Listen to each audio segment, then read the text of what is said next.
It's been pretty crazy the last couple of days, and I'm going to tell you why. I mean, you can obviously see in the title that I got a good old-fashioned strike on my channel.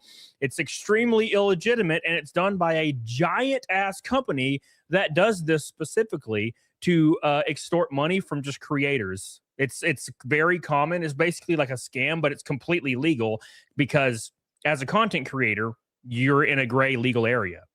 And YouTube just sides with them because that's how YouTube does it. Technically, they could just strike me over and over and delete my channel if they really wanted to, right? They don't need proof. That you can strike any video on YouTube, by the way, at any time. You, like, Peachy right now could go into, like, one of Nerdrotic's videos and strike it with a copyright strike for no reason. So that's kind of what happened. And I'm going to tell you a little bit about it. And I'm going to read the email they sent to me live because I sent them an email requesting them to remove the strike because they can remove it if you, that's what you do. You request the strike to be removed. And they did not. They sent me a response, and I'm going to tell you exactly what the response was. It's pretty damn crazy. So make sure you guys like the show. We're 25 away from 100. Spam the hell out the like. It's very, very important. And we're up against the 583rd Naked Snake in a row. Can you feel it, boys? Oh, I'm feeling it. It's going hot tonight.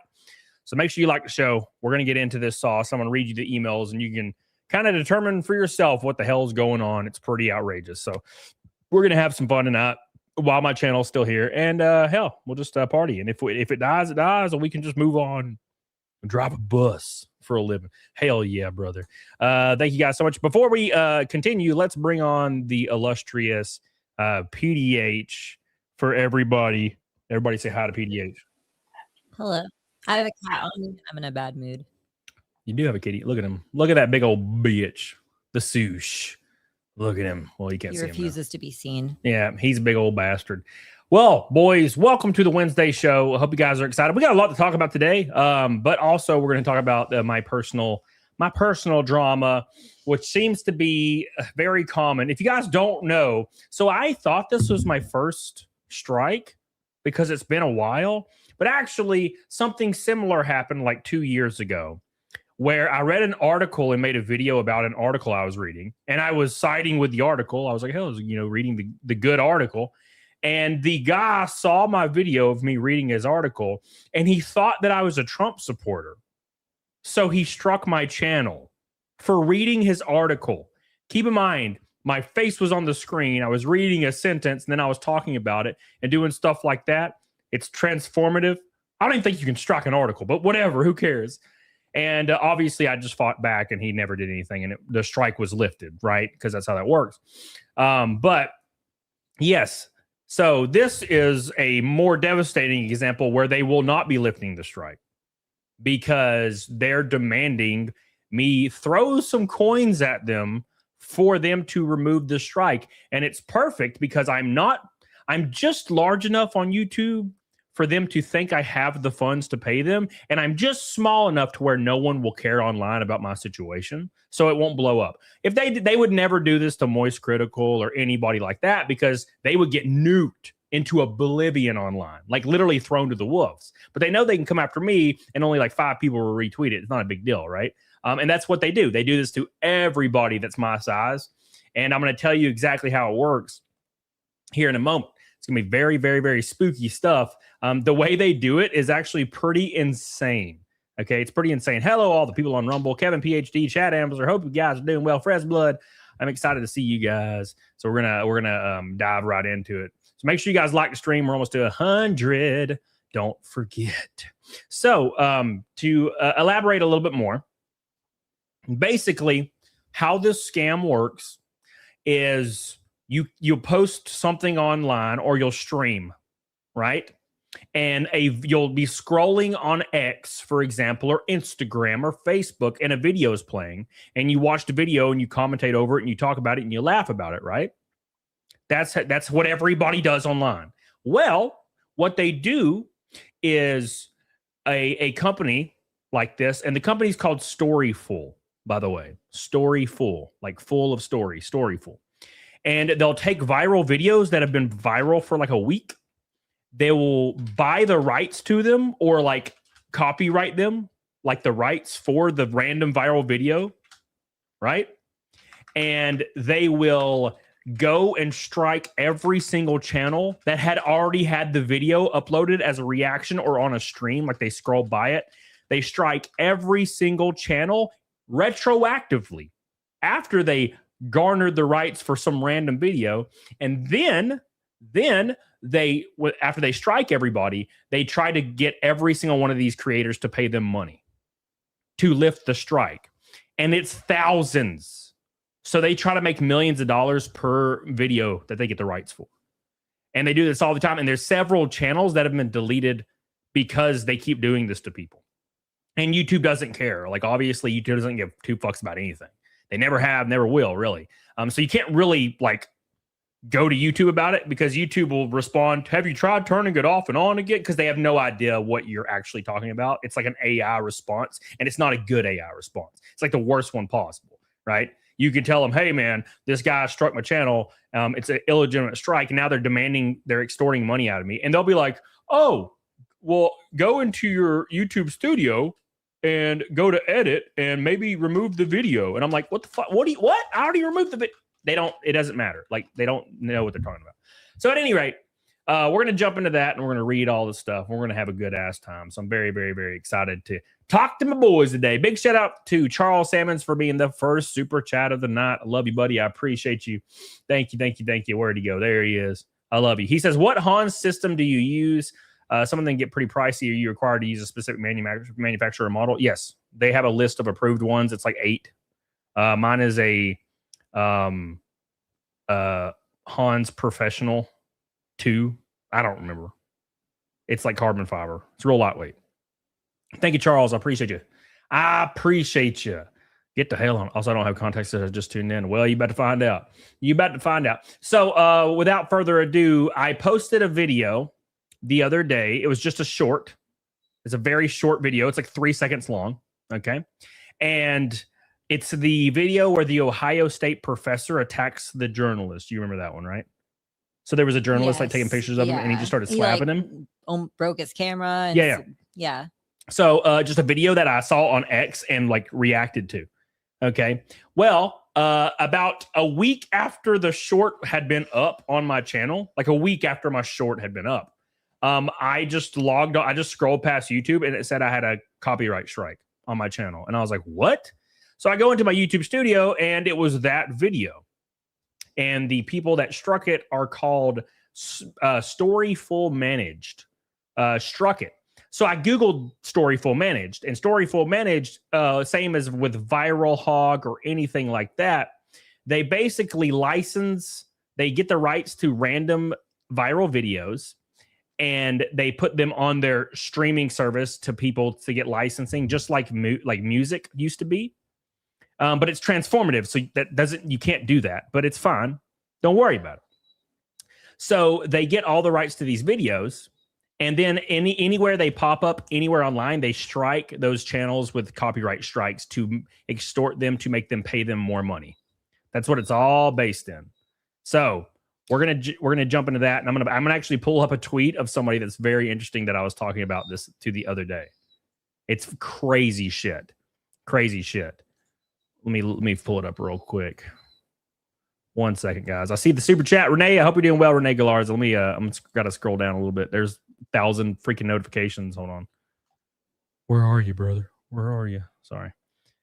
Never get flicked. What's up, Sean? How you doing, brother? Hope you're doing well. I hope you're doing well, Sean. Seems like a scam without any downsides. No, 100%. So it does not. Content creators, YouTubers, or whatever have you, we're in a gray area legally. You know how the legal system works in the US. I've always hated the legal system in the US.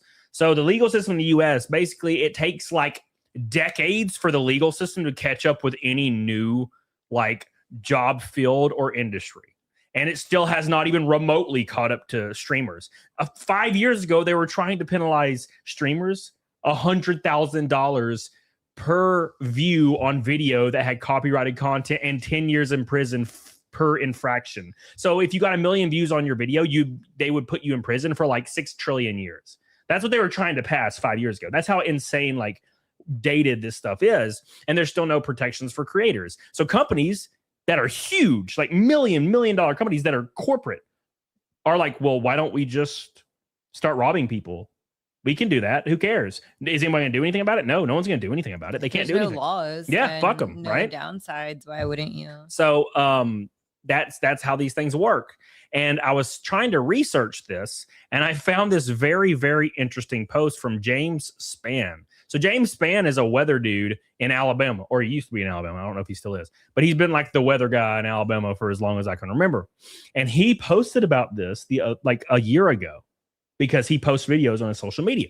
He says, attention Storyful, which is the company that struck me, Viral Hog, Juke Media, and others in the same business. This has happened over and over. People send me tornado videos by private message for me to post. The video was sent only to me for use on my social platforms. I post the video. A few days later, I get a copyright violation from you claiming you own the video. In many cases, the original sender says they've never even heard of you, because they go through back channels and they buy like the rights to videos, even though they're not theirs. They can just go in and like, oh, buy this one. Yeah. Like, it's basically public domain, and they're taking it out of public domain and putting it like on their website for licensing. And it's $500 per video. So if you want to react to a video, it's $500.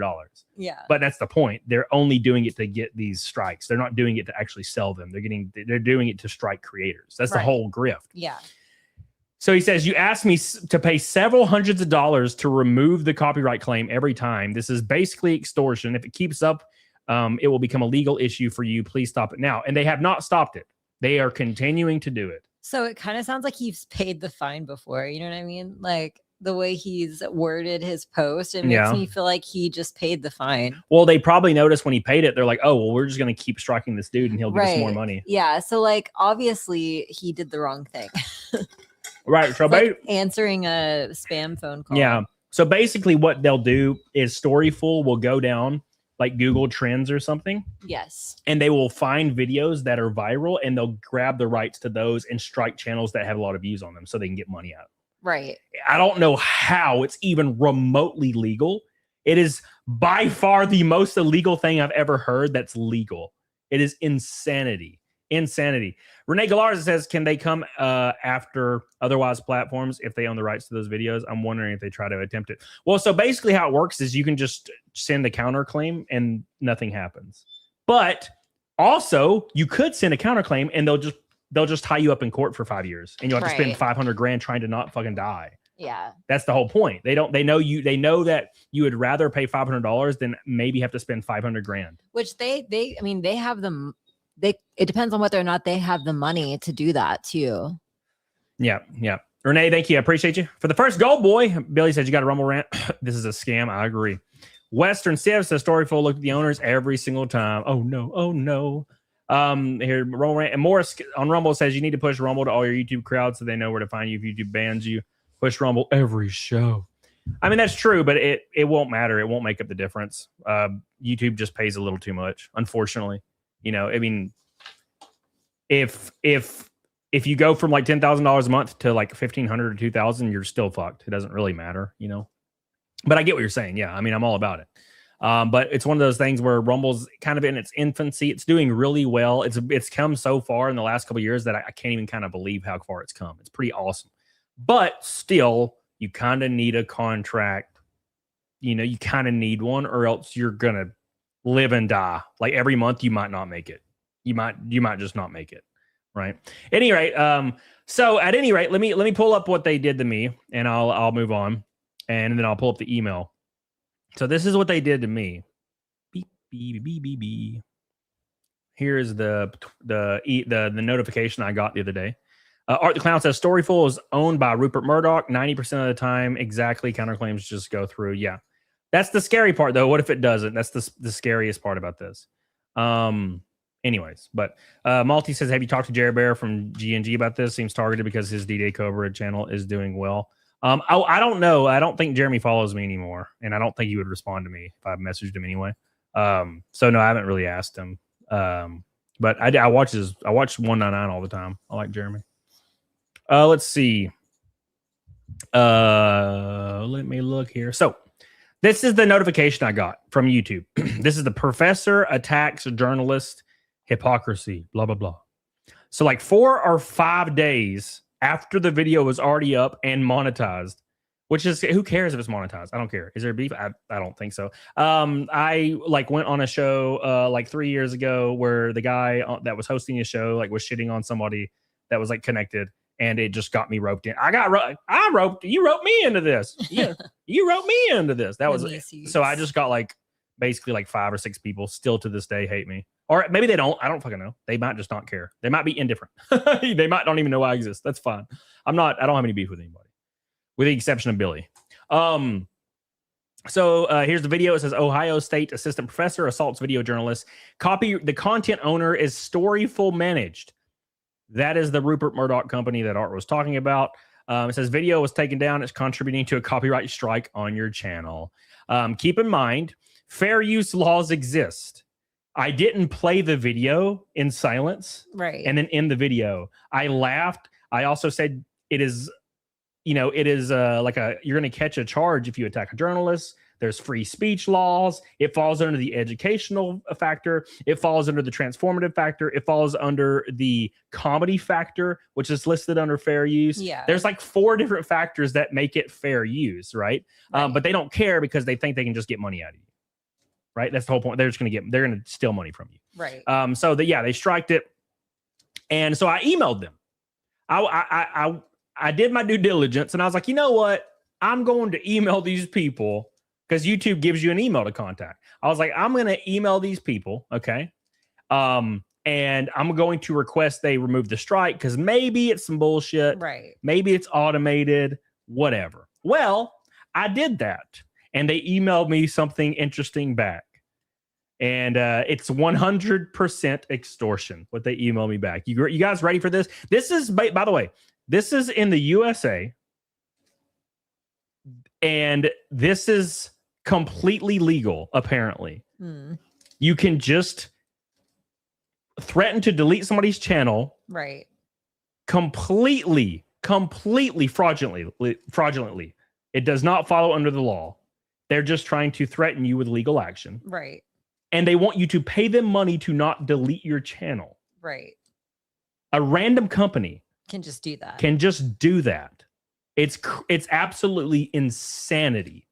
And it's completely legal. And the fact that the only way this will change is if like Charlie or like Mr. Beast or somebody that size got hit with something like this and they publicized it. There would be a law on the books within like 4 weeks. Right. But I'm small enough to where it doesn't matter. And that's why they don't go after big YouTubers. They only go after small YouTubers because they understand that like, oh, you can't do shit. You can't do shit about it. Right. Anyways. So here is the email. Let me pull up this email real quick and I'm going to read it to you guys. I'm going to read you the email. I hope you guys enjoy this because I literally like shit my britches when I saw this. All right, let's see. Here it is. Let me zoom in here. All right. So I sent them an email and I said, hey, I have a YouTube channel called Camelot331 that received a strike from this email address. My YouTube partner reviewed it and we removed the video. They provided the email to request a reversal of the strike since the video has been removed. I am requesting the strike be removed since the video is deleted on my end per YouTube's TOS. Thanks. So that seems very reasonable, right? Seems very reasonable. Danny says, did they strike your whole channel or just one video they're claiming? No, they struck my whole channel. I have a copyright strike, meaning if I get another one, I get banned for like a month. And if I get another one, that my YouTube channel just deletes like instantly. It auto deletes. It doesn't, there is no back end. You can't do anything about it. Right. So if you pissed off these people, they could just delete your whole channel in 2 seconds. They could go find 2 of your videos you reacted to, buy the rights for them, delete your channel. Right. There is nothing stopping them. It's fucking insane. So here's what they said, guys. They said, hi there. Thanks for the note. Storyful exclusively represents the video that you used in your social post. This is automated, by the way. Social post? What the fuck are they talking about? Social post. It was a transformative video I was reacting to with my face on it. And I was talking the whole time. It says, on behalf of the respective copyright owners, which is them. Yeah. I don't know why they're referring to themselves as owners. Respective. If you have prior permission, please share a screenshot. Okay. All licensing requests should be negotiated through Storyful to ensure that the copyright owners, which is Storyful, they're referring to themselves in this weird third person thing, are properly compensated. No idea why. We can issue a licensing fee for your use and then remove our claims. The cost for this use. God damn it, Ricky Berwick. Wait, how did this happen? I accidentally hit right. Oh my God. Damn you, Ricky. I'm trying to read my email, Ricky. Oh God. That's kind of funny. I gotta be honest. New meaning to Rickrolled. Damn you, Ricky. Oh, all right. Okay, let me go back to it. So it says right here, the cost for this use is 500 euros, I guess, per video. So they want me to pay them $500. Okay. They want me to pay them $500 to lift the copyright strike on my channel, which is 100% extortion. 100% extortion and completely legal somehow. 500 euros, which is roughly $700, to take the strike off my channel, which is obvious, like threatening, because if they strike my channel, it could get deleted. Right. This isn't like we just let you know. This is like, oh yeah, you could lose everything. But if you give us $700, you won't lose everything, guy. Like, are you fucking kidding me? Completely legal, by the way, everybody in chat. Completely legal. But wait, there's more. So let me scroll a little bit more through this email. Okay. Then they say, you're going to love this part, guys. You're going to love this. I hope you guys are ready for this. So then it says, alternatively, God, I'm stupid. Alternatively, maybe I should pay the money. No, it says, if you're interested in doing a partnership where you gain access to all of our video content, over 130,000 videos that they've got the rights for to do this thing, which would include the videos used, we would be more than happy to discuss that opportunity. Damn you, Ricky, you motherfucker. I'm sick of Ricky. Why do you do this? What's happening? I don't know why it's doing this. Anyway, this is so funny. All right, it says, we'd be happy to talk about that. Please let us know how you would like to proceed. By the way, do you know how much that cost?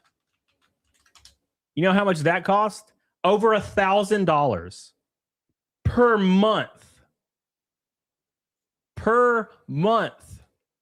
So they want me to pay them $700 to remove the strike from my channel. That could get my channel absolutely deleted, right? Or pay them $1,000 a month. $12,000 a year. Just to have my channel exist and not be deleted. How this is legal and how they're able to do this is insane. So I Googled this, and there's so many videos of small creators. None of them are huge, by the way. They're all kind of 30,000 to 100,000 subscribers, 2,000 to 5,000 views on their long form videos, right? Same shit. And they all have the same experience. Storyful striking their channel, demanding $500 or $1,000 a month. Yep. Because they're doing this to probably dozens, if not hundreds of people, not even including overseas and people like in India and shit. And they're demanding these $500. And a lot of these people probably do. So a lot of people are probably doing it. A lot of these people are paying these things because they're scared of losing their channel. Which just feeds the beast, because then they have money to actually go through with lawsuits for other creators that don't. They would lose this lawsuit in like 8 seconds flat because it's transformative. There is no gray area. It's transformative. Yeah. Like, it holds all the keys for it, including more keys than it even needs to have. Which is just wild that YouTube even honors the strike to begin with. Yeah. YouTube what doesn't are they care. Doing? Well, here's how the process works for YouTube. You, for example, on your personal channel on YouTube that you watch videos, you could go to Mr. Beast's new video that has 50 million views, and you could strike it and say you own the content, and they would take his video down. No questions asked. You have nothing that you could just do it for fun. You could do it for fun right now. and they'd take his video down, and then he would sue you for everything you're worth. Yeah. Everything you're worth. Because that one video he can do that. Him probably a bunch. Yeah, gajillions of dollars. And he will 100% be like, yeah, you're sued forever. You're losing everything, and you'll be paying me. Your grandchildren will be paying me. That's why people don't do that. But you could do it to a smaller YouTuber that can't afford a lawsuit or don't know how they work or are terrified of them, and they'll just pay you the money. Give me the money, bitch. Give me the money. You know what I'm saying? That's how these things completely work. Thank you again, Art. I appreciate you, brother. We are an orange, a pink, and a gold boy away from a rainbow knot. Thank you, brother. Appreciate you, Art. We love you, buddy. Let me put that on there. Art says, I wonder how many of those Twitter videos you show are managed by Storyful. They could be hitting right now. Yeah, they could literally they could just delete everybody's channel. But I think they purposefully don't delete channels. Like, they don't purposefully go in and attack all these channels at the same time, or at one channel all at once, because they can't pay them otherwise. Right. So if you strike a channel once, you can get the money from them and lift the strike, and then strike them again whenever you want. But if you strike them 3 times and the channel's deleted, you will never get money from them. So that's not going to help the grift. Right. So that's how this works. Right. Yeah, exactly, Art. It says they don't own it, though. They pay a licensing fee to the original owner. I'm on their website right now, and you can hire them to manage your content just like that. Yep. That's crazy. Where have you been, Malika? I've been right here every Monday, Wednesday, Friday, Saturday. How you doing, Malika? Hope you're doing well. Yeah, clearly YouTube hasn't been giving out notifications. Yeah, YouTube doesn't send out my notifications at all anymore. It doesn't matter like what I talk about or what's going on. I could cure cancer whilst like juggling 18 midgets, and like no one would join. It's because YouTube doesn't work that way anymore. That's why every creator is viewbotting right now. Like, every creator is viewbotting. You'll see like somebody is streaming to 600 people and have 8 likes after 3 hours. And I'm like, and the chat's not moving. You're like, yeah, okay. Sure. Because they're terrified of like the lower viewership, right? That's just how this works. If they don't own it, they may not be able to enforce copyright strikes.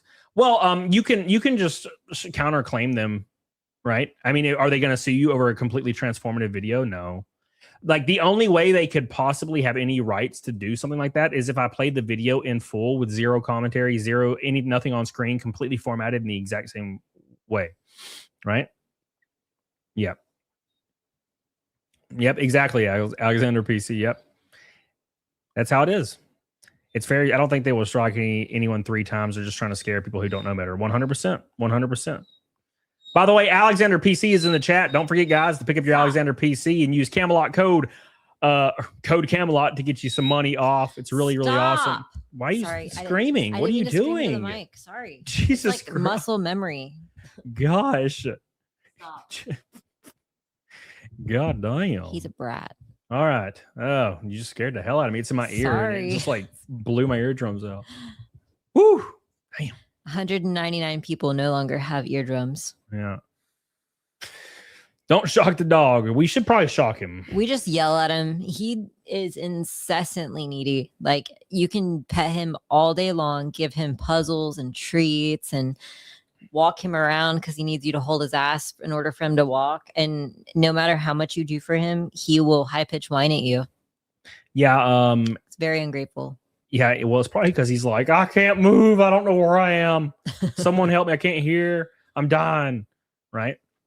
So it's pretty. He's a big old bitch. He's just old as hell, man. He's at the end of the road. Yes, Erikias. Yelling at Loki at least is muscle memory. Yeah. I don't do it. She does it so much. She does it all day, man. I'll just be like sitting there and she just stop, please.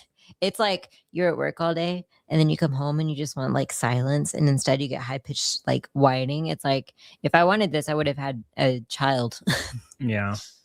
None of your business tweeted about this just now, saying, to be fair, and I do appreciate you, none of your business. I love you.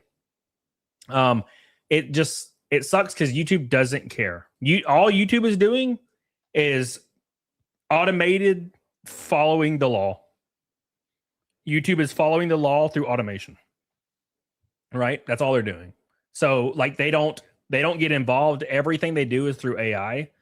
Like the last time I talked to a real person at YouTube, they told me to like shoot myself, basically. They didn't say that, but they said, we're not going to respond to you anymore. I was like, hey, I'm missing money. What's going on? And they were like, if you email us about this again, we will not respond. That's what they said. Yeah. And I was like, oh my God, that was a real person. That was a real person. Read what Alexander PC says.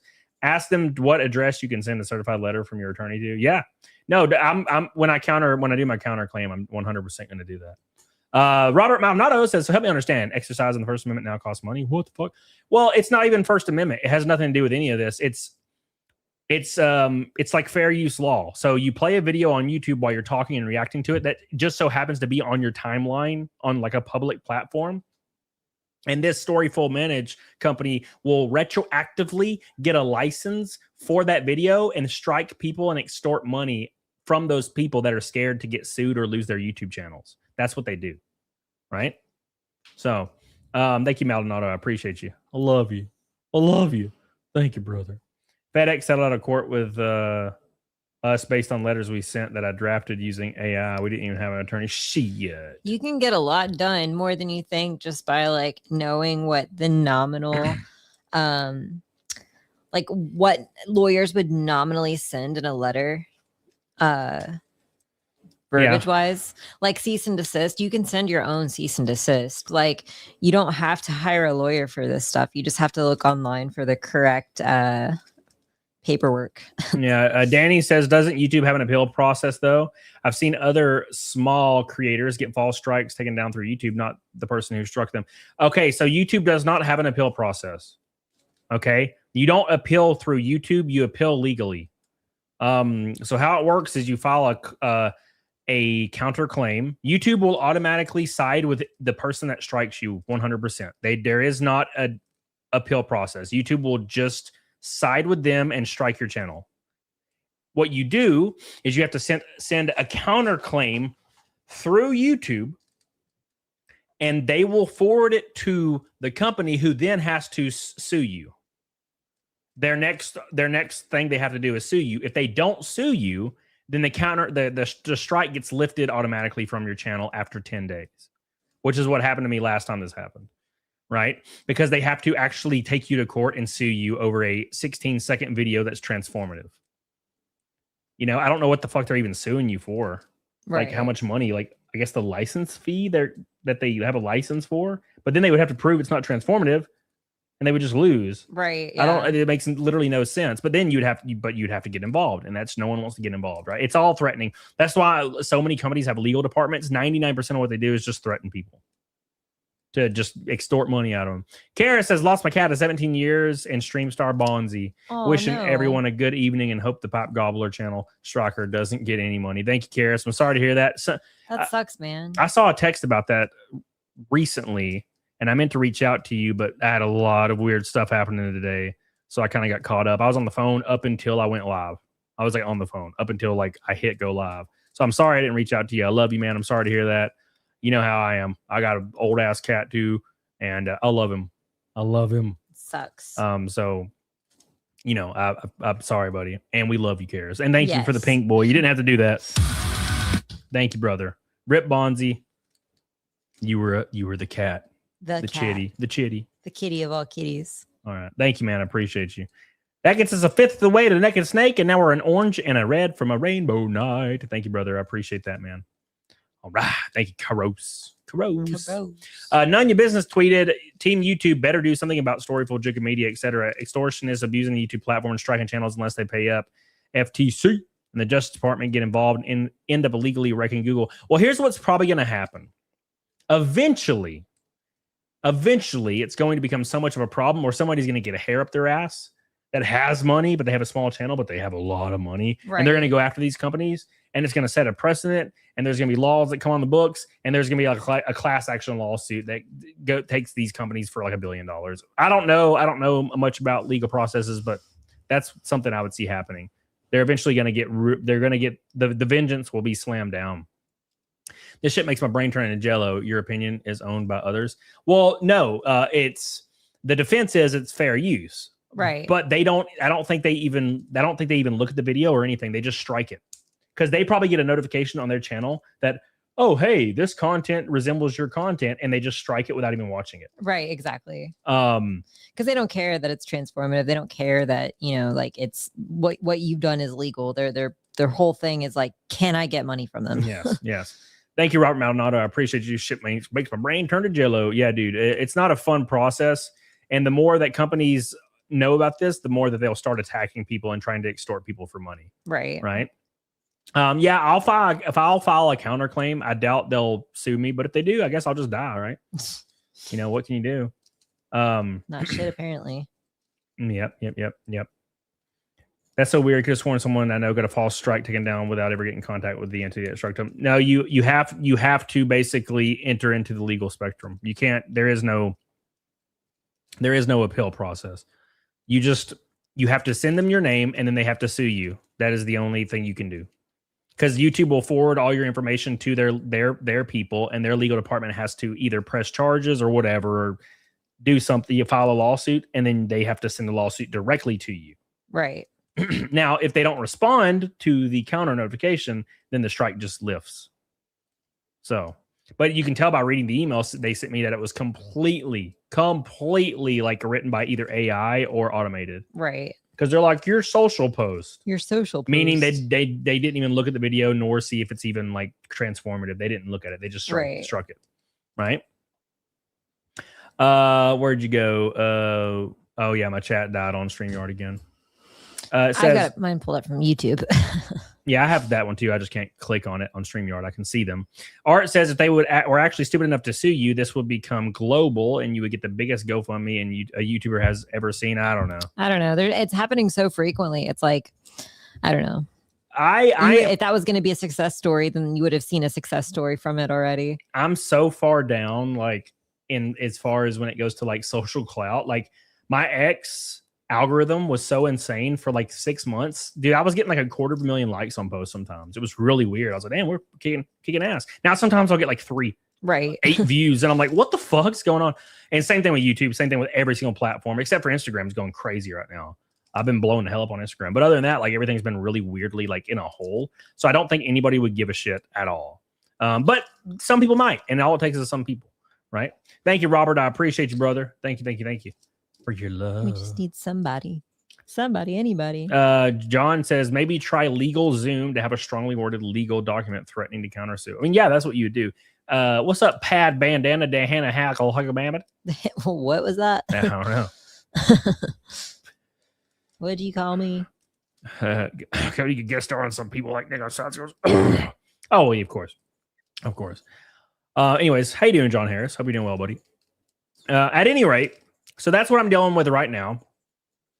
So I obviously will be issuing a counterclaim, and I don't know if they will sue me or not. There's really no way to know, right? There's no way to actually know what's going to happen, but it's pretty much all based out of just threatening you to try to get some money. Right. That's all it's about. And they're going to keep doing it. Now, what I would expect, though, is if I do that and they don't respond to it and it gets lifted, they'll probably just blacklist my channel from striking. But, oh, well, he doesn't fall for it. So, right. Maybe. But I like if you're lucky. Like Maldy Maldy said in the chat that Jeremy had the same thing happen. Right. So, like, it's very, very common. And there's nothing you can really do about it. Right. That's just how it is. I send them the North Korean money. I don't know about that, man. I don't know about that. But this is just a common issue that people online go through, and a lot of people that are getting into content creation have no idea that this is a thing. And it's crazy too because I try really hard to toe the line. I've always done that with anything I've ever done, like working in real life and stuff. Like just being careful. I always try to toe the line as much as possible, and it's so funny to watch streamers that I know or like have watched in the past, and they're live and they're listening to like Led Zeppelin on their stream for like 4 hours, or Michael Jackson. Yeah, and I'm like, how did the companies not show up to their house and like steal their children? I'm so confused. Like demand blood payment. Dude, it's insane. And I'm like, how are they able to do this? And like I can't even react to a video that's transformative without getting fucking struck. Right. Like it's the craziest thing I've ever seen. You know what I'm saying? Right. You should get in touch with Larry. Who's Larry, Carify? If they actually sue you, we'll throw you the whole way to the legal department behind you. This includes all 3 cats and our office manager's German Shepherd that serves as our HR manager. Thank God. That's what we'll do. Hell yeah, brother. Hell yeah. will definitely win. Definitely win. Kind of unrelated, but I just scrolled past this and I saw it earlier. And we'll get back to this, but I want to pull this up because this is I thought this was AI, but it's not. Robert, this is pissing me off. I thought this was AI, but it's not. Look at this. Look at this right here. What is it? It's a video. Okay. You're just playing with something the whole damn stream. So I'm trying real hard. You don't have to do it. It's fine. All right. Look at this video right here. Watch this. Look at this. Oh my gosh. Oh my God. And no one was hurt. How's this possible? I don't know. With that kid, like, dude, look how lucky he got. He flung a little. He just went wee. Oh, that's terrifying. Oh my God. Absolutely terrifying. So I knew a guy in high school who, like, when he was a toddler, got hit by, like, ran over by his own car because he, like, opened the back door and rolled out and, like, the back tire went over him. Yeah. Kid was totally fine. Kids are malleable. They're squishy. Yeah. And like their bones bend. They do not break. So it said it was a drunk driver slams into the front of a preschool in New Jersey. Oh my God. Man, of all the places to wreck, there is nothing that makes me more livid as people who get literally like blackout drunk to where they can barely walk. And you know how everybody has a trait, right? Everybody has a drunk trait. Maybe they're funny, maybe they're inappropriate, maybe they are laid back, maybe they're tired, maybe they're laughy, maybe they get really fucking mad and want to kill you. Like all these things exist. Like I had friends when I was growing up in my 20s that would get drunk and as soon as they got like their second shot down, they would want to fight somebody. Right. Didn't matter who it was. They would get a look in their eye like they're fucking insane. And they would try to fight somebody. One of my mutual friends died when I was in like 24 because of that. He got like shot at a club. But one of those traits, and I've seen it before in people, is they'll get really drunk and the first thing they want to do is like drive. And I don't know where that comes from because driving isn't like a human human behavior. It's not an emotion. Yeah. It's not like, so like getting sleepy, something like that. Why is your second nature? Like, because when I feel like when you're drinking, it's kind of like your going back to some of your innate characteristics. Why is driving in the mix? That doesn't make any sense. It is so strange. Yeah. It is so strange to me. And people will actually unironically be like, I'm going to go drive around in the streets. It's going to be fun. And then they either kill somebody or they die or something like that, happens. I remember when I first started driving. Yeah. When I first started driving, I was so scared. Like I had this like ridiculous fear, which I guess it's not that ridiculous, that I was going to accidentally hit someone while I was driving. Like I was just so nervous that someone would just like fall out of the sky in front of my car and I would hit them. Yeah. Like that should be kind of everyone's thought process when they're driving, right? Like, am I going to accidentally kill someone and ruin my whole life? And then let alone when you're drunk, like when it's more likely to happen. Yeah. Hong Kong Fooey says EBS doesn't monetize the streams that has music in them. Doesn't matter if they're monetized at all. Copyright doesn't care if your stream is monetized through YouTube's platform. That has nothing to do with it, right? It's if the video is played or the song is played, right? One of my buddies got his YouTube channel deleted. Granted, it was a very small channel, right? But he got his channel deleted because he just listened to music on stream. Right? Was that who I think it is? He would listen to Dance Gavin Dance. Yeah, and he got his channel deleted. So. That's a thing, and it's coming. Like there's nothing you can do to stop it. It comes eventually. It just depends on if the people that it finally comes around, they'll see it. It depends on if they see it, and if they do, you'll get deleted in 2 seconds. All right, that's why I've never played copyright music. I'm not interested in it. Now, look, I don't care what anybody does. That's fine. I'm just saying that it's like ironic that I do something that's not copyright and I get struck. And people that do copyright stuff, they totally don't. And I don't want them to. I'm just saying, like, isn't it ironic? Don't you think? It's like rain, on your wedding day. It's a free ride when you're already gay. I mean, paid. Can you hear him purr? I hear him purring. He's also stepping on your keyboard. I know. Him purring. He's stepping on my keyboard and posting in the chat. I'm just saying, so some people's ability to make good decisions is bad before drinking. Yeah, that's for damn sure. Yeah, Carify. Yeah, I know who that guy is. Yep. Oh man. Yeah, Art. That's one of the good things they changed about that.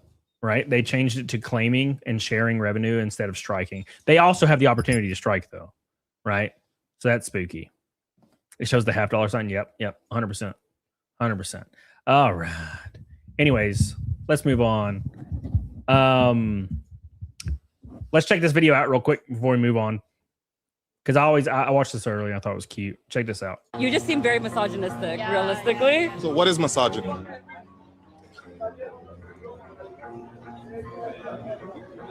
So why are you using words that you don't even know the definition of? No, that's not what I meant. Oh, no. I think you are What does misogynistic mean? Like, just so I know what you're telling me. Yeah. Okay, so the reason I said it is just, again, based on the She got nice boobs, though. Because you hear it on the internet? Nah, bro. Are you serious? Because you hear, yeah, that's 100% why she said it. You hear it on the internet.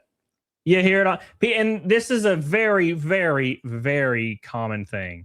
A very common thing. Everybody does it, especially in the political realm. People will just say things like fascist and Nazi and stuff. They have no idea what the definitions for these words actually are. You know, they have literally no idea. They just say it. You know, they just say it. And you're like, what does that mean? They're like, I don't know. Yeah. I just want to win. I just have a feeling that that's the right word. Yeah. That's how they do these things. It's very sad. It's very sad and gross. You know what I'm saying? Not a good look for. Nope. Not at all, man. Well, that's the thing is like they're never not in real life. They're not used to anybody pushing back. And as soon as they do, like, oh shit, I don't know what to do. Yeah. What do I do? I'm so confused. It'd be fine if she's 15, not 25. Yeah, exactly. If it'd be different if you were like 12 and calling somebody massage. I don't know what it means. Yeah, you're 12. But like if you're an adult, like what the hell are you doing? Stop using words you have no idea what they mean. Right? I can't even pronounce certain words. That's why I don't use them. That's what you're supposed to do. Loki sees me petting sushi and he's like, I'm not having that. And he flops down off the couch and then he regrets it and wants back up on the couch. Art says, where'd you go? Art says Gen Z can't be bothered with learning or knowledge. Yeah, I mean, they've been brought up in this environment where it's exciting to argue online, and they don't care if they're right or wrong. Right? That's never been the case. They've never cared if they were right or wrong about subject matter. All they care about is winning, right? And being a part of their like team. It's like the new football, right? It's why every sporting event has lost ratings, because the newer generations, their football is fighting online. That's what it's all about. Make pop quiz great again to knowledge drop on them and then fail them if they try to Google on their phones. Yeah, 100%. But that's not a thing anymore. That's not a thing. Thank you, Chai T. Says, damn it, Rackets, get your license back. Thank you, Chai T. I appreciate that. We got a wild mouth. Oh my gosh, they're all in here. I'm so tired of this. I'm so tired of all these animals just jumping up in here. I apologize, guys, if I'm in a slower, low energy down mood. It's been like a interesting 2 days of like, you know, when these things kind of happen, you're always like, uh-oh, I guess it's the end, you know, again. Oh, here we go. It's the end again. And you have to like come out on top of it. And it's always really annoying. So I apologize. I know it's like not entertaining, but I'm not been in a great mood the last day and a half because of these things. Randomly pop, and it's because these corporations or companies, they don't care at all. They don't understand the impact. They just strike you. Give us money. They don't care if like this is your job. They don't care. Your livelihood. No, like, there was never a care in the world. Never a care in the world. All right, check this out. Look at this right here.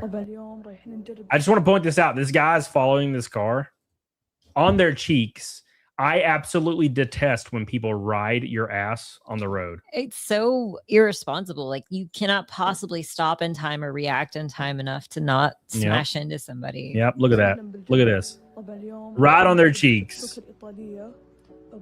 And there's a car stopped. Watch. To be fair. Oh my gosh. Look at that. Let's look at that again. The car just stopped right here.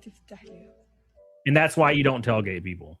That person in the white car was like, I'm about to fuck this guy up. That's a dream scenario right there. But like, to be fair, that person was going slow in the far left lane. Yep. I don't know. I hate when people go slow in the left lane. I don't like when people go slow in the left lane either, but I'm not going to get an inch away from their bumper. That's stupid as fuck. I'm not going to follow up their dumbassery with adding some dumbassery on top of it. Right? It's like when people tailgate motorcycles. or vice versa.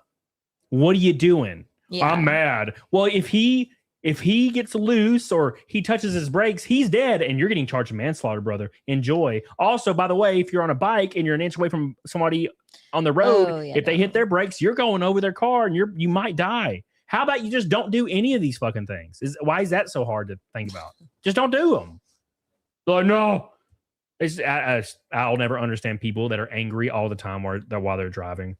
Like zero patience, just angry. And I'm like, bro, I drive like a grandma everywhere. Yeah. I don't understand like this weird like psychosis people get under when they get in a vehicle, and they're always impatient and they're always mad and they're not even in a hurry most of the time. They're just fucking like freaking out. And I'm literally almost always running late because my life is chaos, and I don't drive like that. You ever seen somebody like weeding in and out of traffic and flooring it in between red lights and almost hitting people, and you're like, oh my god, they must be going to the emergency room, right, and then they pull off. Their wife's in labor. Yeah, and then they pull off into the McDonald's drive-through. Yeah. Oh wow. It's always the McDonald's drive-through, like every time. Freswood says the guy that races drives slow. Yeah, I didn't really drive fast before that either, but once you're in like a race car in a professional environment, you understand how stupid it is to just drive fast and like think you're racing people in the street. All you're doing is acting like a dumbass. You're not doing anything. Yeah. Like there's a very real world of racing and there's a very not real world. You know what I'm saying? And if you think you're a race car driver because you're driving through the street like a maniac, you might be a dumbass, because you would get in a race car and wreck or be like 20 seconds a lap slower than everybody in the field. You're not a race car driver. Sorry. But at any rate, make sure you guys like the stream, please. It's very important. I know we're all old and we don't hit the like button because we're all in the same generation where we don't hit it. But I have forced myself to build the habit for the boys I support. So make sure you hit the like button so it brings out more recommendations. I do not view bot, and views have been like slashed in a third for every creator. And some creators have resorted to view botting, which means you buy like bots to come in and sit in your stream so it looks like you have a lot of people watching. I don't do that because I ain't got no money to view bot. The views are dropping as I'm watching. They do that. Yeah, they do that.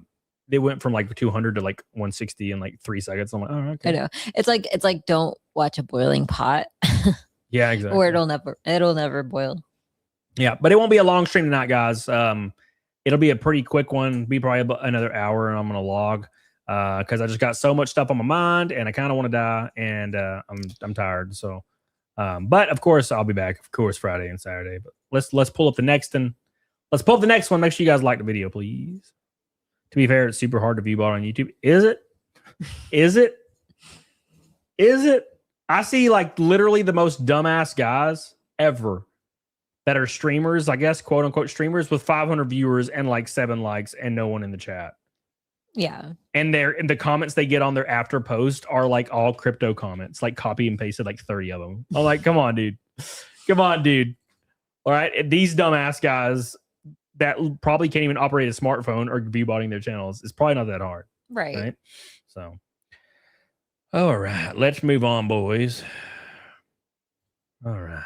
Let's check this one out real quick. Should I still trust women? No. A client of mine, single mom, has 3 kids. They all have different dads, but by her own doing. So she has enough of her own money, but she always wants a man with more money. So she dates these men in higher positions and whatnot. And they have broken up with her. And what she actually does is she goes and gets artificially inseminated. Oh my God. Dude, we just watched a reel that was similar to this. Yeah, this has happened. This is actually pretty common, I think. Tells them that she's pregnant by them. She lies to these men, and then by the time the paternity test comes out, obviously they know they're not the dad. She's done it 3 times. And all the kids are by just different donors. She's got a couple screws loose. She's just, I want more kids, and I want someone who also wants kids. And I was like, well, have you tried asking these men to have kids with you? She's like, well, they just keep breaking up with me. And I'm well, it's probably because you're awful. I mean, if you're able to completely destroy like multiple people's lives, the child's life and the guy's life, is probably why they won't stay with you, because you're a psycho, right? House of Ragnar says, was late as fuck. Much love to both of you. Skull! Thank you, House of Ragnar. I love you, buddy. Squish says, grilling ribeyes, chicken, and veggies with beer, of course, for the snake. Hell yeah, dude. I wish that was me. I wish that was me. I'm here on the YouTubes, chilling out, hanging out, waiting it out. It's one of those times. One of those times, man. Thank you, Squish. I love you, buddy. Thank you, man, for your support. Squish is always coming in strong, supporting the channels that are about to die forever, apparently. You know what I'm saying? We're about to die, boys. Oh, my God. That's a good video, too. This video is freaking spoosy, I tell you. Damn, dude, you can't catch a break, Freddie. Yeah, I was just talking to you. That, you know, Freddie, it's funny because I got out of my truck, Freddie. I got out of my truck and went into my house because when you texted me the other day, I was in my truck. I responded to you, and I walked into my house, and I got that notification that YouTube struck, or that those people struck my channel. It was like 5 minutes after I responded to you. Damn you, Freddie! If this is your fault, Freddie, I'm just hoping you know this. You did this to me. You did this to me. Is this Kylie Goff? Oh my gosh, Kylie Goff with a $100 super chat. Oh my God.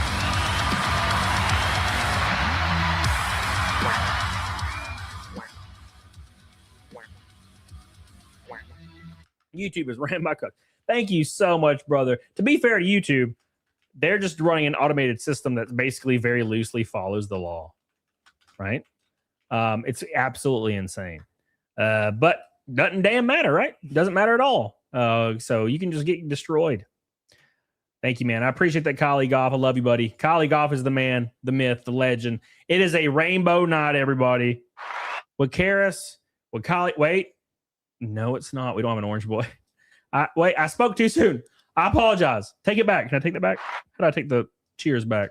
Thank you, Kyle. I love you, buddy. I appreciate you. What the hell, Freddie, are you saying right now? What are you saying? What are you saying on the... What are you saying in chat, brother? It like disappeared, but it didn't disappear on StreamYard. Thank you, brother. I appreciate that so much, buddy. Thank you, Kylie Goff. We love you, buddy. We appreciate you, brother. Oh, let me put you on my car. Dude, I totally forgot. I'm sorry, guys. I'm a bad friend. Okay, so obviously, every $100 super chat, your name goes on my race car for the year. Don't forget Kylie Goff. I got you on there, Kyle E. Gloff. All this time. I know you've said his name many times and never included the L. No. Gloff.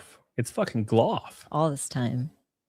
He's probably like, this motherfucker mispronounced my name every single time. Well, you're on there, Kyle. I appreciate you, brother. And it might end up being more races than we think. So thank you, man. I appreciate that so much, Kyle. We love you. Kyle E. Gloff, my boy. Thank you, buddy. Thank you, buddy. Appreciate you, brother. Thank you. Now we're halfway to Naked Snake. Oh, my God. Billy with an orange boy. Thank you, Billy. Says now it's Rainbow Night. It's officially a Rainbow Night for the millionth stream in a row. Thank you so much, Billy. I love you. I appreciate you. You are the man. Now stop. You only get like $20, Billy. Don't fuck me today. I'll fuck you. Thank you, Billy. Appreciate you, Billy. Thank you, Kylie Goff. Thank you, Karis. I love you guys. Gloff is Norwegian for golf. Gloff. Thank you, man. Freddie has a good sense of humor. He's a good man. He's a good man. Hey, look, Cleafon on Facebook. Happy Rainbow Night. This is why it's good to be on other platforms, YouTube, Rumble, Facebook. Thank you, Cleafon. That's the first Facebook message I've gotten in like a month and a half. All right, thank you, guys. Let's pull up the next video. Let's pull up the next video, boys. What's up, PS2 Chopper? How you doing, brother? Thank you. Speaking of PS2 Chopper, how you doing? How you doing, brother? Oh my gosh, is that M Demmel coming in strong? An orange boy? Oh my God, where'd he go? Why won't it let me pull it up? I hate StreamYard. M Demmel says, damn it, Cody, is this your first day? And by the way, my firstborn ex-wife is not the one she's texting. Lamel. Thank you, M Demmel. I appreciate you, brother. Coming in strong with that orange boy. Thank you, man. I appreciate you. M Demmel, yum. Thank you, brother. What a good man. What a good man. Two orange boys back to back, and it's M Demmel's big ol' ass. So orange. By the way, Renee Galarza on Rumble with a $20 Rumble rant. He said, I can't send you money through Kick. I don't know how Kick works, but I do have to say I love you, Renee. We love you, Renee. Thank you, buddy, for the $20 Rumble rant. It's going on there. We're climbing the leaderboard faster than hell, boys. Jesus, guys. BDH has the strongest keyboard. Yeah, she's just going crazy over there. It's a mechanical keyboard, okay? It's hard. Yeah. Thank you. I like it. Thank you, M. ASMR. Demo. 25 likes to 200. God, it burned me. It burned me. Check out this video, M. Demo. Check this out. You ready for this? This is a felony, by the way. Oh, Jesus. This is a felony. You ready for this felony? We're gonna watch a Yes. felony live. Look, You aware of that? watch this. Pulls the Did you just fire pull alarm. the fire alarm? No way.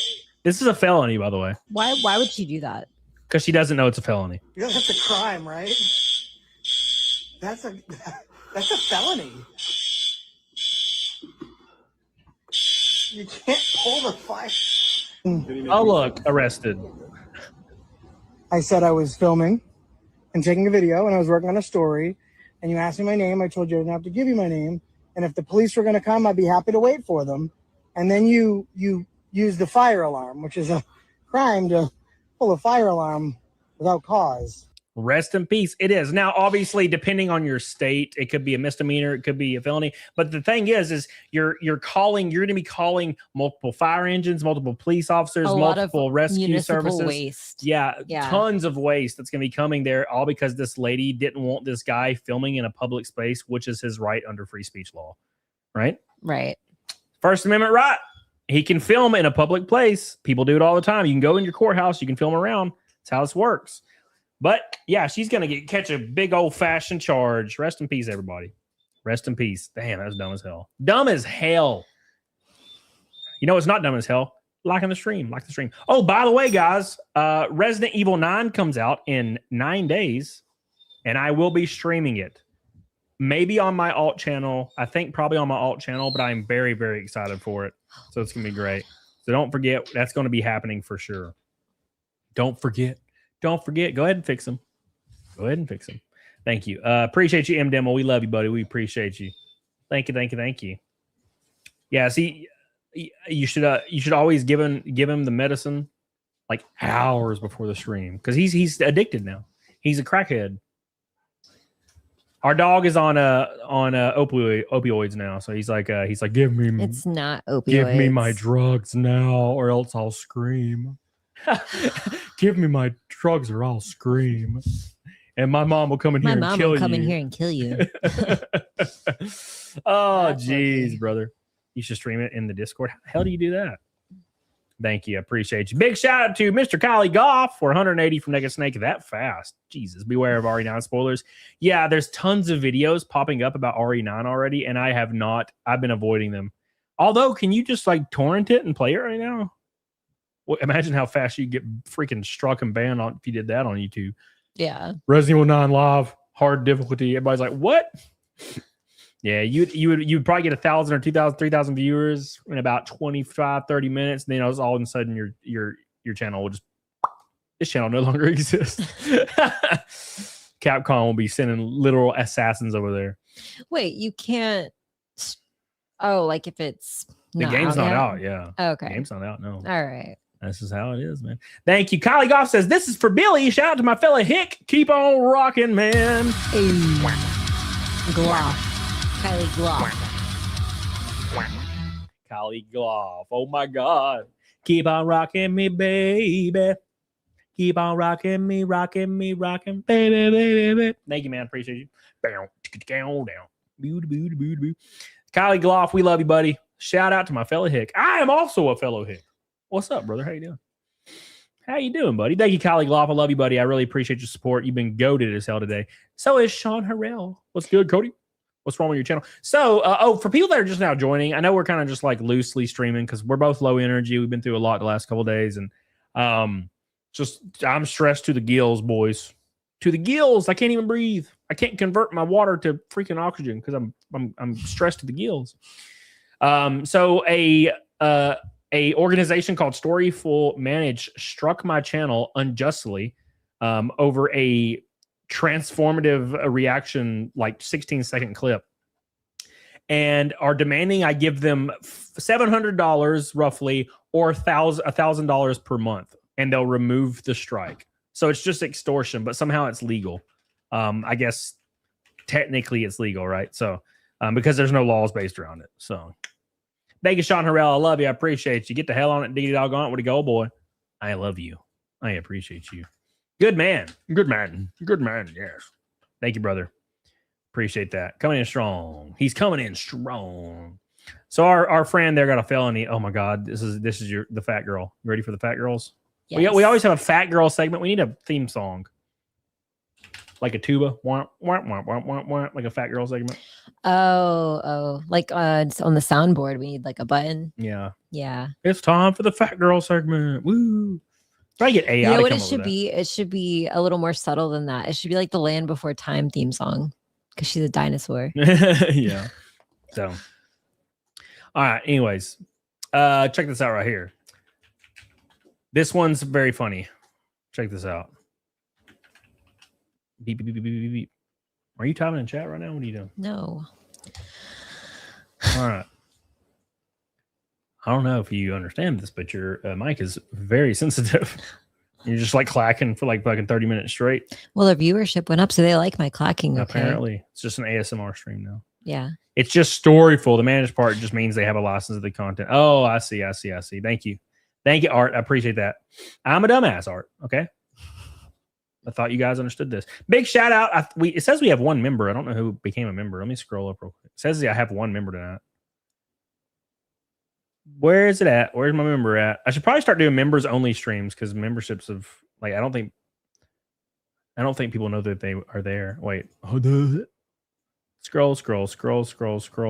Oh yeah. Angel the Aussie. I'm sorry, I'm a bad friend. This was before the stream started. I love you. I appreciate you. Thank you for becoming a member. I love you. See, Freddie Colton said if the clacking stops, we boycott. Don't stop the clack. Don't do it. All right, check this out right here. So this guy's going to go try to... Here we see a young male attempting to approach his target on the dance floor, but alas, a very large rhino stands in his way, swinging wildly with the precision of a jungle predator. Undeterred, the male presses forward. You're not allowed to talk to her. But the rhino remains steadfast, blocking his every move. A true test of survival and patience. Don't talk to that every time you're in a club. If that girl, if the girl you see that you like has a 400-pound girl with her, she will attack you if you try to talk to her. Why? Is it because she's protecting you from evil men? No, it's because she's pretending to protect you out of sheer envy that people hit on her, right? And not you. That's the whole point, right? If I can't get any, no one can. That's the thought process. And they think they're being sneaky because they're like, oh, I'm doing it because guys are gross. That's what I'm doing. It's like, no. You're cock blocking because you're not getting the attention and you want the attention, right? I've had guys do that to me before. You know, years ago, when I was like 150 pounds and I had a tight shirt on. I was at a club and these girls were like dancing around me and dancing on me. And one of my dude friends went and grabbed my arm and like physically pulled me like away from all these girls and they walked away. And I was like, what are you doing? Why would you do that? And he was like, and he came up while they were like hanging around me. I was not in trouble. Yeah. He didn't really know me super well. It was like kind of like a professional relationship. And he comes up to me and he's like, he says this in front of the girls that are with me or hanging out with me. He's like, aren't you married, Cody? I wasn't at the time. Right. Okay, that's just a total like cock block. That's literal. It's literal. Literally the definition. Literally the definition of it. So yeah, and he was like an older fat guy, and he just didn't want me getting any strange. That's what it was. Trying to keep you honest, I guess. No strange for you, Cody. Like, damn, brother. I've already apologized for this. Freddie, shut your mouth. Freddie, you're not a fat old guy. You're an attractive man. Oh my god! You just got a lot of kitties. You got too many kitties. He's the guy that had like 1,000 kitties. Remember I was sending you videos of all his kitties that just running around? Yeah. That's Freddie, yeah. Oh, okay. That's Freddie. You see him right there. Yeah. I sent you a picture of him kissing a kitty. All the kitties. We love kitties in these parts. Yeah. Richard says, please have Pills read this out. He's going to go nuts. He won't hear it. Bye, Loki. Yeah, he didn't hear it. He can't hear very well. He's super deaf nowadays. Yeah. I miss the old days before they made us have like the ats when Richard's name was just Richard. I miss Richard. We saw him once. We hung out with him once in Daytona. We've seen him multiple times. How many times did we only saw him like once, maybe twice. I've seen him like 3 times. Well, that's not He fair. came to 2 Daytonas. Yeah, okay. He was there when I had that blister on my toe and I popped it. That was gross. Yeah. He wasn't there, but he was around. We still have a duvet that I accidentally stole from that hotel. Good. Fuck 'em. That was a really spooky kind of old hotel too.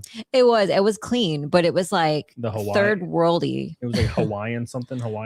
Yeah, it was Hawaiian something. And like all the rooms were like everything was really old. Like tried to keep it in good condition, but really, really, really old. Yeah. M. Demo says, have y'all tried hemp oil for the doggo? Optima Pets brand a friend turned me on to. I gave to my 12-year-old arthritic dog. She noticeably felt better, like the pain never mattered, like a young dog again. Well, we've given him CBD gummies before, like dog ones. Oil. Yeah, they're meant for a dog, obviously.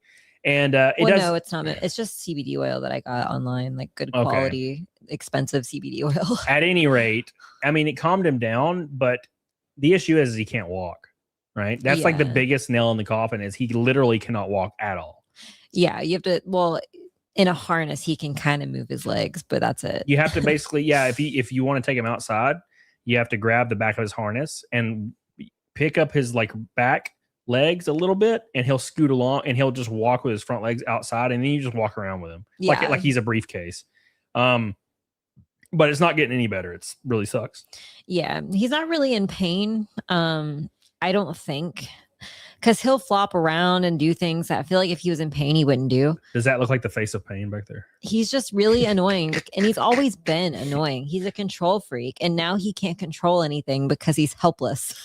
He has to be controlled, so he does not like that. He does not like it. Yeah. Robert Maldonado says, rip Steve Irwin, but seeing a rhino in its natural habitat is priceless. Bro, there is nothing like, oof. Oh, I don't like that. That sucks, man. That sucks that there's chicks out there that will just do that kind of thing, you know? Yes, Fenrix. Dogs are family. I've had Loki since I was a very young 19-year-old, very immature person. And he's lived with me in so many countries, so many states, so many houses. And now he's...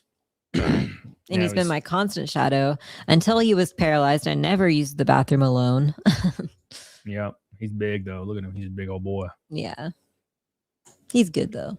He's good until you walk away. If you leave him in a room alone for 1 second, he's freaking the hell out. Because ordinarily he would just walk next to me all day, every day. No matter where I was in the house, he'd be there. Sean says, hey, Cody, is she your girlfriend? Tell her I said hello. I just wanted to know. PDH has been around for 5 years, 6 years, 7 years. It's been a long time. She just doesn't stream. It's been too long. She streamed years ago, and then she stopped, and now she's kind of on my show with me now. So, yeah, it's been a lot of fun. Thank you, Sean. I appreciate you. I love you, Sean. Strong Opinion says, how about the boom, bop, boom chant from the crowd at the fat kid at the pie eating contest from Stand By Me for the fat girl? Yeah, dude. That'd be great. Forgot about that. That'd be real great. Thank you, Strong Opinions. I love you, buddy. I appreciate you. We're only 120 from Naked Snake. This is like record time today. This is record time. We're going so fast and furious. All right. Let me scroll down. I think the fight. What was that? I don't know if I could do the fight video nowadays. I might be able to. Yeah, it wasn't that bad. It was not that crazy. It's not that crazy. Yeah, YouTube is weird though. I'll be the judge of that. They're like, you're fired. You're like, oh shit. I'm sorry. You know what I'm saying? All right, let's continue, boys. Thank you, Renee, by the way, on Rumble. I love you. I appreciate you. Let's pull this one up. Where am I? Check this out. Here we go. Thing, bro. The big homie, don't worry about it. Nigga, you better go figure out who the fuck it is, because now every time I see him, knock the fuck out. You know what's really strange to me? And I think it's probably because like there's no like black guys around. But like white dudes that are like thuggy and like ghetto-y will like just insert the N-word into their like repertoire if like they're don't understand that. Yeah, I'm like, what are you doing, brother? Why would you do that? Why would anybody? But like, why are you doing this? You're freaking me out. Yeah, you're freaking me out, brother. Stop it. Stop. All right, here we go. Bro, the big homie, don't worry about it. Nigga, you better go figure out who the fuck it is, because now every time I see him, knock the He says it very out. unconfidently though. Yeah, that's you want to fix good it at one? least, I think, maybe. What's up? You're not gangster, bro. I'm gangster. Neither of you are gangster. Oh! He dropped his beans. Oh, his butt's out. Jacob, his pants are falling off. He dropped his beans. Why is he wearing fluffy slippers? Fighting. That's not a good idea. You can't get traction. Not my beans. You see his beans? Look at it. He has some beans right here. He has beans. He's holding beans. He's eating beans out of a can. I did not know that. Watch I didn't his even beans. catch that. Watch his beans. You're not gangster, bro. I'm Watch his gangster. beans. Nigga, if I ever find you out here, There goes his beans. Not the beans. Not the butt crack. And apparently he's not gangster because he just got destroyed in 2 seconds. Like, I'll never understand people that get in like people's faces and keep going and going and going and going and like not paying attention. I'm like, bro, like this dude can just swing and you're fucked. Yeah. They're just like, they have zero defenses up. They're just like getting in the face, no defenses, immediately slapped. It was beautiful, dude. It was a very calculated hit. I like how the one guy was just quiet the whole time, and then bop. Like he's not a man of words. He's a man of fists. He's a man of action. Fist and action. Yeah, dude. I love it. Stop. I love it. Stop it. Oh, Jesus. Oh, Jesus. Is he whining again? Oh, he's whining. You know what's weird to me? And I don't know about you guys in the chat. Maybe you guys have your own opinions on this. But Hassan Piker is always meeting with these like high profile, like socialist Democrat leaders. When Hassan Piker has allegations for like having sex with underage girls at brothels and stuff and all this weird stuff and shocking his dog, like why do they associate with this guy? Is it just to try to get his viewers for voters? Probably. I mean, that's the only. I mean, yeah, that's plenty of reasons, kind of. You definitely. We're not ignorant enough to say that these people haven't been vetted by their own people that work for them on what these people are about or what they have done or what they've said. Right? It's different when it's like a random person that's not involved in online like content. Right? Right. But when it's a politician, a high-profile politician, you know they're vetting these sources and vetting these people, but they don't care. You know? Right. MRW says because they probably don't know what he does. No, they definitely know. This is not a random person. This is Bernie Sanders. He has a team of people. You know, he has a whole team of people that definitely vet him to see what's going on, right? And they don't care. Now, look, I mean, they're more welcome to do whatever they want to do, right? I'm not trying to say that they shouldn't, right? But I don't know. I just think it's weird. It's weird strategy because I don't think it actually helps them. You know, it reminds me of when the celebrities, like all these Democrats kept getting like all these high profile celebrities like Jay-Z and all these rappers to go to all their things. Right. And it didn't help them at all. It just made people dislike them more. It's like, I'm not taking you seriously. The only way I can you can't transfer coolness like that. Yeah, like you don't just it doesn't rub off on this like annoying politician who can't dance and like you know what I'm saying? If anything, it just shows like the contrast between like, you know, the public figure that people like and the public figure that people don't like when you smash them together like that. You'll have a rapper on stage like just rapping some wild lyrics and then his song starts to go off and then Hillary Clinton walks out and she's like, wow, those rhymes were really ill. And you're like, what the fuck? And it just makes people be like, this is cringe. What are we doing? It's like when your mom tries to use hip lingo. You know what I mean? Like, just don't. Remember when like Hillary was running like in like 2015 and she like made a comment that to like these black supporters that she carries hot sauce in her pocket because she loves spicy foods? No, that was Kamala, wasn't it? No, that was Hillary Clinton. That was Hillary Clinton. That was like 2015, yeah. Oh, yeah, that's gross. I hate that. Kamala did this thing where she did code switching. So if she was around black people, she would have a really black accent. If she was around Indian people, she'd have an Indian accent, and white people. You know, is the weirdest thing I'd ever seen in my life. Which, you know, that could make sense if you were carrying on a conversation, because you slip into that when you're having a conversation with people, you can slip into whatever, like, you know, nuances in their voice and language, right? Yeah. But like, not when you're giving a speech. That doesn't make any sense. It's not like you're going back and forth with these people, hearing how they talk and then like adapting. It's you're giving a speech. You went out there to give a speech. Yeah. Like, you're not talking to people. And that's why people just preferred when Trump went on stage and was just like, fuck these people. And everybody's like, woo! Yeah, with his like awful New York accent. Could you imagine if like Trump was like about to come out and then 50 Cent come out and started singing like Lollipop? Like, I'd be like, what's happening? It'd be so weird. Yeah. And they know that. Like, they come out, like conservatives come out and say, here's our shit. We need to fight these people. Also praise Jesus, which is like kind of aimed at their base. And they're like, okay, cool. But like it seems like Dems will just literally do whatever. They don't have a plan. They're just like, oh, here's a popular celebrity right now. I feel like it'd be cool if Trump came out with Johnny Cash singing Hurt. Somehow that would be suiting. Oh, you mean like a recording of it? Yeah. Yeah. I'm about to say he's been dead for like 15 years. Well, 16 yeah. years, 20 years actually. No, yeah, a recording. 22 years. He's been dead for a long time. His intro song. Yeah. Art, I won't let me pull up your super chat, but I saw what you posted.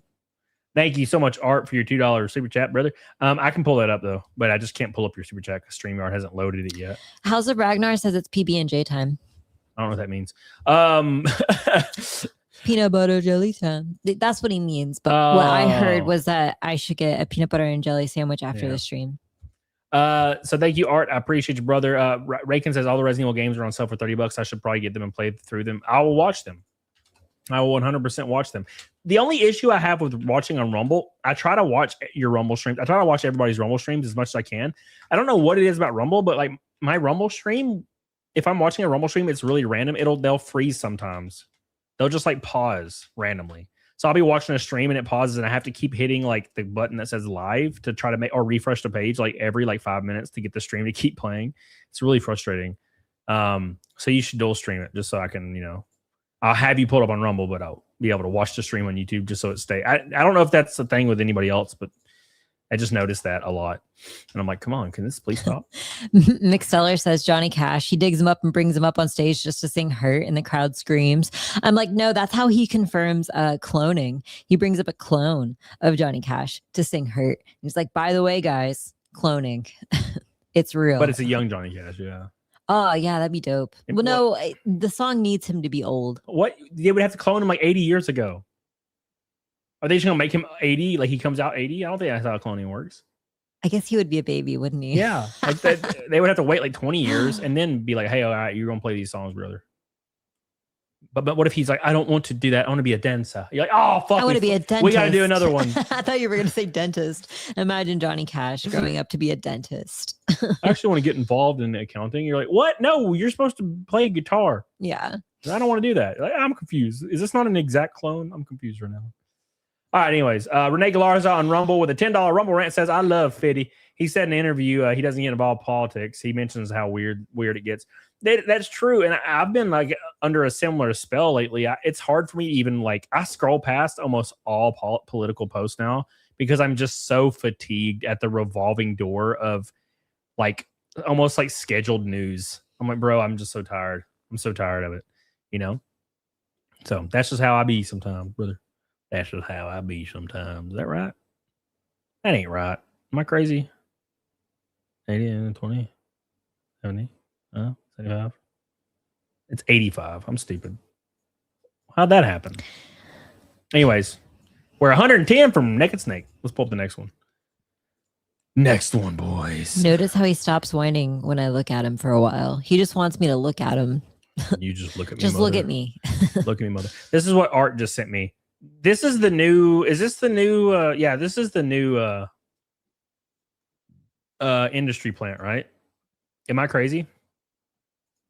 So out of nowhere, it went from Cavacler to this guy now. My whole feed is just this guy, like baiting people to punch him. So this like MMA or boxer guy like punched this guy because. Nigga, pick one. Whole ass nigga. Wait, so he baits people to punch him, and he baited an MMA guy? Well, yeah, that's his thing. But again, does he want to die? He's an industry plant because it's one of these random streamers that come out of nowhere, and suddenly they're like hanging around celebrities. It's all bullshit. None of this is real. Yeah, none of it's real. But he gets nailed by this dude right here. Who? If he's an industry plant and he gets nailed all the time because he makes people punch him, he deserves all the money. You probably just don't like. You the manager, right? Yeah. Where do we meet? I don't know, but we know mutuals and shit. So don't act like you don't know me. I don't know you. You definitely know me. Nice to meet you, though. Yeah, I just don't be lying because girls around and shit. You definitely know me, bro. Not even on some disrespectful shit, but my manager know you. Who? Nadeem. You know Nadeem. Nadeem's your manager? Yeah. No, I don't know you, but I don't like your attitude. And I don't like your fucking tone. I don't like you at all, though. Okay. Yeah. Straight up. Yeah. See, like he intentionally baits people to hit him so he can get like a viral moment. Right. Straight up. What?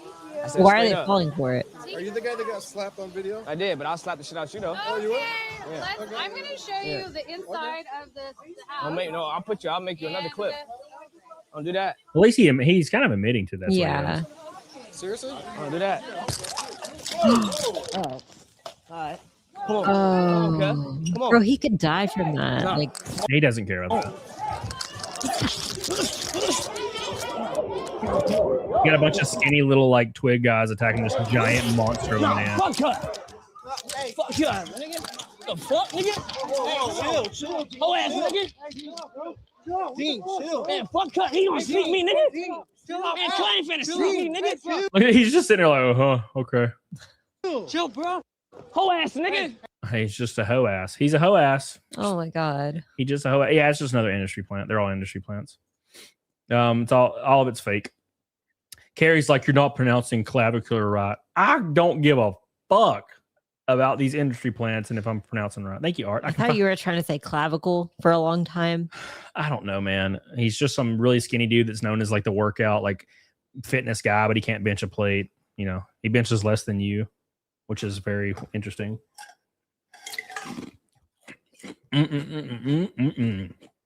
Sean Harrell with a $10 super chat says, hey, Cody, if you need help with your YouTube channel and you know how to find me, I always got your back. When your NASCAR trailer is stolen past, oh, yeah, that was a wild ass time, brother. It was a wild ass time. It's a very, very interesting time to be alive. But it all worked out in the end. We got it back. It just took a little while. It took like 2 weeks or something. And I just went and picked it up. Oh, yeah, the police officer that was in charge of the investigation like baited him to bring it back, and then he got arrested. He was like, if you just give it back, I don't know, you might not be arrested. And then he just brought it back and got arrested. It was funny. So I enjoyed that. It did look like Rampage. Yeah, it was Rampage. I think Rampage is one of the guys that are contracted out to bring people on to do these viral clips and stuff. So that's how it is, man. What's up, Reese? How you doing, buddy?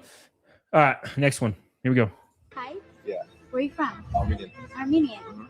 What do you speak? Like, I speak English, Armenian. When I was a kid, I spoke Russian too, but when Russian. I came here, I just forgot it all. you look kind of Russian. Really? Yeah. I don't get that too much. I get Italian more often, but Oh yeah, I can see that Yeah. too. Yeah. I love Russian music too. Oh, you do? Yeah, I listen to that in the BMW in sports mode. Literally what I'm doing on the way here. Exactly. What do you drive? Yes. Don't overthink it. Bugatti. Not yet. But you were pretty straightforward with the BMW part, yeah. Well, oh, you BMW?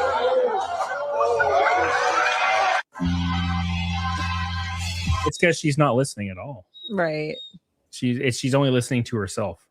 She's not listening to anybody else. That guy looks like Michael Jackson. He does. It's very weird. He looks like Michael Jackson. A guy Michael Jackson. Thank you, Sean. I appreciate you, brother, by the way. Love you. It lets me pull up the super chats like 10 minutes after they pop. It's weird. Make sure you guys like the stream, please. Get the hell on it, diggity doggone it. Bugatti. Not yet. Come on, brother. That was also kind of offensive because she's like, you drive a Bugatti, right? And he's like, no, a BMW. Yeah, you just said it. I'm confused. Yeah. It's very weird. I don't understand how we got here. Yeah, I don't know, man. I don't know. It's one of those really unfortunate things. Like if you jump into the dating world, a lot of people don't like experience this, but if you jump into the dating world and you are very active in it and you're dating a lot of girls, you'll find out that all of them are the exact same person and they're all like super surface level, and you understand why they're dating and they're attractive because it's usually attractive women. And you're like, that's weird. How is this girl single? And then you find out, oh, it's because she has zero substance. She's quite literally almost like an AI program or an NPC. And I don't like saying like that, like an NPC or something, but it's crazy, man. Crazy. Absolutely wild. This is interesting. Check this out. All right. We're $100 from Naked Snake, boys. Appreciate you guys.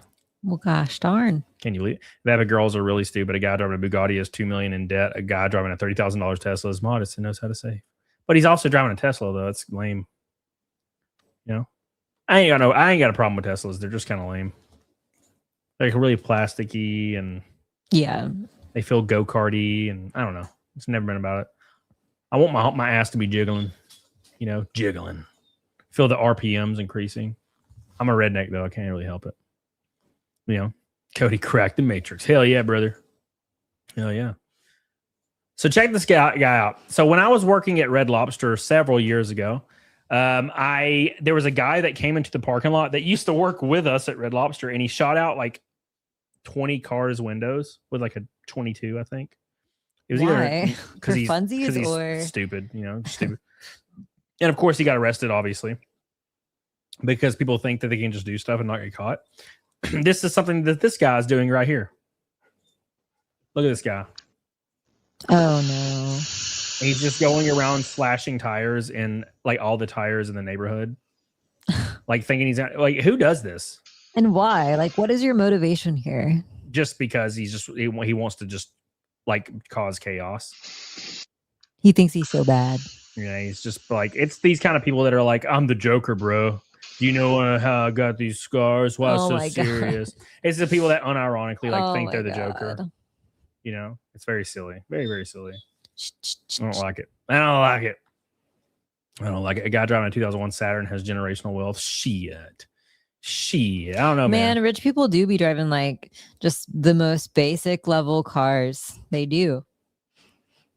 That's a good point, Robert Maldonado. Maybe he has like a tire shop. He's like, I'm gonna get so many clients, bro. Hey, that's like business. That's a good idea. It's a smart idea. You best make sure there's no competition around, though. Make sure there's no competition. Start a tire shop. Yeah. Billy says electric cars are stab all the competition's tires. He says electric cars are oversized golf carts. They do. They feel like that. The issue I have with electric cars is they don't accelerate when you take your foot off the brake. You have to actually make them accelerate with the throttle, and they brake when you let go of the throttle, and it slams the brakes. It's really uncomfortable to drive. Obviously, I understand it's like a different learning curve, probably. But I just don't really care for it. I'm just too set in my ways, I'm basically a boomer. I'm just a little too set in my ways to worry about like wanting to own a different car. I'd rather just have a big fat V8 and a 5-speed in it. You know what I'm saying?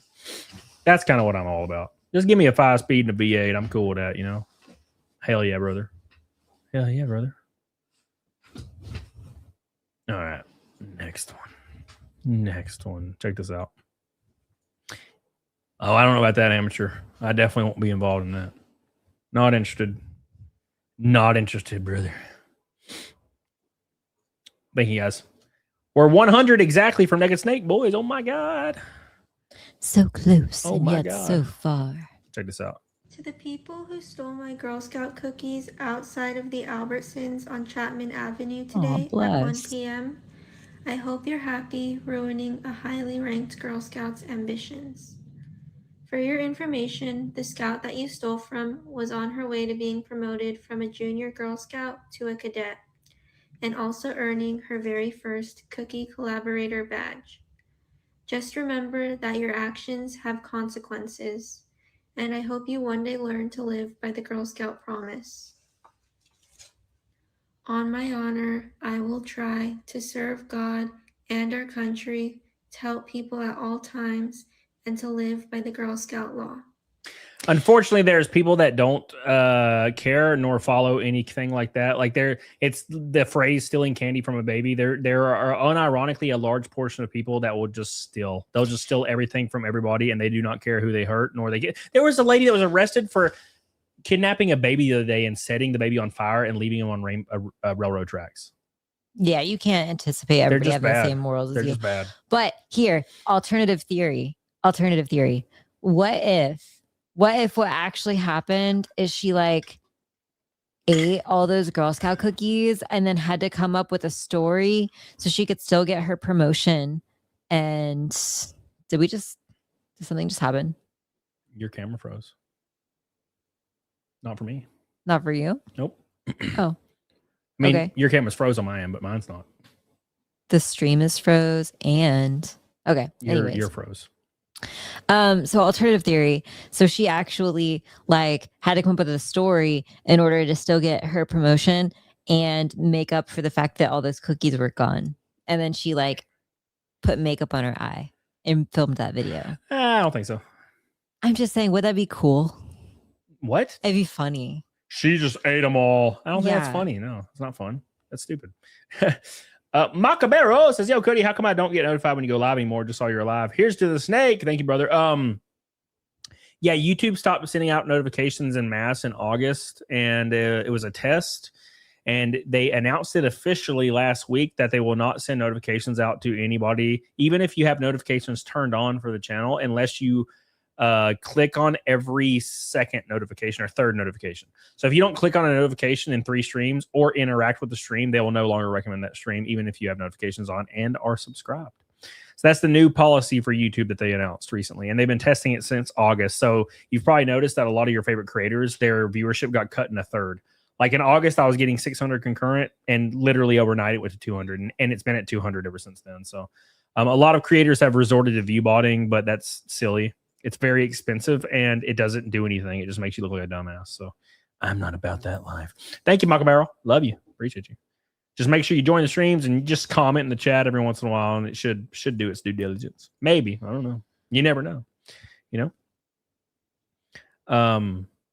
Hate Breed says, see, this is why saying things like teach your son and daughter how to treat people is ignorant evil. People are not going to stop being evil. No, there's nothing you can do. Like, the only thing you can really do, and this is like a take that is considered bigotry. The only thing you can do is notice patterns and course correct and just protect yourself. Don't listen to like people in the news. Don't listen to like people on social media saying that sub-Saharan Africa is actually safe. You're just ignorant. No, just do your due diligence. Don't do it out of hate. Don't think differently of other people. But if you see like 4 dudes in hoodies in a dark alley, like, and they're like looking at you and like, come here, don't go over there, and probably avoid them at all times, at all costs. It's just have common sense, and you should be fine, right? Right. But there are people out there that unironically will go towards a group of like very suspicious individuals and be like, to prove a point. Like, I am so good and so morally awesome that I did not stereotype these people. And then they get robbed. Yeah. It's like those girls that they literally be like, oh, we're traveling to Zimbabwe to prove that it's actually safe. And it's like 2 19-year-old white girls, and they get beheaded like 10 minutes after getting off the plane. Yeah. Oh, you know, it's just, why did we do this? Just why did they let us do this? Just use your fucking brain. Yeah. Robert Maldonado says, PDH, don't stare Medusa in the eyes. You're frozen. Oh yeah. I just turned her camera off and on, and it seemed to work for some reason. That's weird. Thank you, Robert. I love you. I appreciate you. Thank you, buddy. I see it, Billy. I'm about to pull it up. Thank you, man. Shit, I was behind the stream and didn't realize. Damn you, Rakin. Damn you. You don't even care about us anymore. You don't love us anymore. Should have seen this coming, Rakin. Should have seen this coming. Yeah, that clip of that dude getting hit is like all over the internet. It's all anybody's talking about.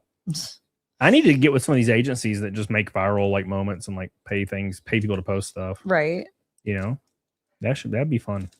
Just be famous just because. Now, granted, they probably take a lot of your income though. So, well, yeah, like a lot, like the majority of it. But I guess if you're making $10 million a month, then it doesn't really matter. You're still fine. So, at least there's that. Oh, that's a classic video. Oh, look, you're getting squeaked. Wee. I love this video. He just gets. It's like the craziest. It looks like a one of those giant trolls from Lord of the Rings chasing like a little guy down and just slaps him. What's up, 1-2 cents? YouTube being gay, not giving you notification. That's how it works, brother. Renee Galarza on Rumble, the $5 Rumble rant says, PDH, you have a weird mind because your theory is crazy. It's not that crazy. It could happen. You don't know. All right, I think this is the last stream for Loki being in here because it's like too. It's really hard. It's just too constant. Yeah, he's not being a good stream dog. Yeah, he's just tripping balls and flopping around like a maniac. A maniac. He's a maniac. Loki's cute. Loki's very cute when he's asleep. That's when he's asleep, it's great. I love it when he's asleep. Everything for me is the Olympics and Stephen Colbert. I saw something about the Stephen Colbert thing, but I scroll past it because Stephen Colbert is so insufferable. I can't even do it. Every time I see Stephen Colbert's face, I just think about that vaccine dance, and I'm like, no, thank you. I can't even look at the guy's face. The vaccine dance was like the most dystopian, psycho, crazy shit of all time. The vaccine dance. I don't remember this. Maybe I blocked it out. It was during COVID when like all leftists and big corporations and companies and big pharma was like, go get vaccinated now. You're going to die. You're going to die. But if you do get vaccinated, you'll never be sick again for any reason ever. And then of course you had people that if you didn't get vaccinated, people were like, let them die. They should be killed. Yeah, blah, blah, blah. murdered. Put them in concentration camps, fire them for their jobs, force OSHA to enforce it. So you have to lose your job if you don't get the shot. Right. So, but also they had an ad campaign that had billions of dollars behind it. Why does a shot that is free have an ad campaign? No one knows, right? Very weird. The layman is like, I'm confused. It makes no sense. I remember people being like, I'm like, there's so much money to be made with the vaccine. Like, that's why. They're like, how? Yeah, they would unironically be like, but it's free. That and doesn't I'm make like, any sense. But it's free. I'm like, are you 9 years old? What Nothing do you mean is it's free? Literally nothing is free. What do you mean it's free, you goofy bastard? It's like the government's going to order 20 billion shots from pharma while all these government leaders have stock in Moderna and Pfizer. How are you this dense? Anyways, it's whatever. Who cares? So there was a bit on Stephen Colbert's show where they dressed everybody up as syringes, and he was like doing this dainty like musical number called the Vax Dance, and he was like, "You get your vaccine, hit Vax back," and he was like dancing. And it was like a show tunes thing. What? It was fucking gross. It's gross. I hate that. I hate everything about that. It's gross. Gross. I wanted to die when I saw that shit. Thank you, Robert Maldonado. By the way, I appreciate you. The vaccine. Look at this video real quick. All right. What? Oh, I thought you were saying, you said all right in a tone where you're like, I'm done. All right. Check this out. Look at this little bitty guy, and there's a freaking monster coming. There's an absolute monster coming. Yeah. Look at him. It's freezing. Oh, no. Is it freezing? What are you talking about? It was freezing for me. I couldn't see it. Oof. I know. Oof. This is too much for me, man. I agree. Too much. Too much. I agree. All right, let's go. Here we go. Look at him. Gone.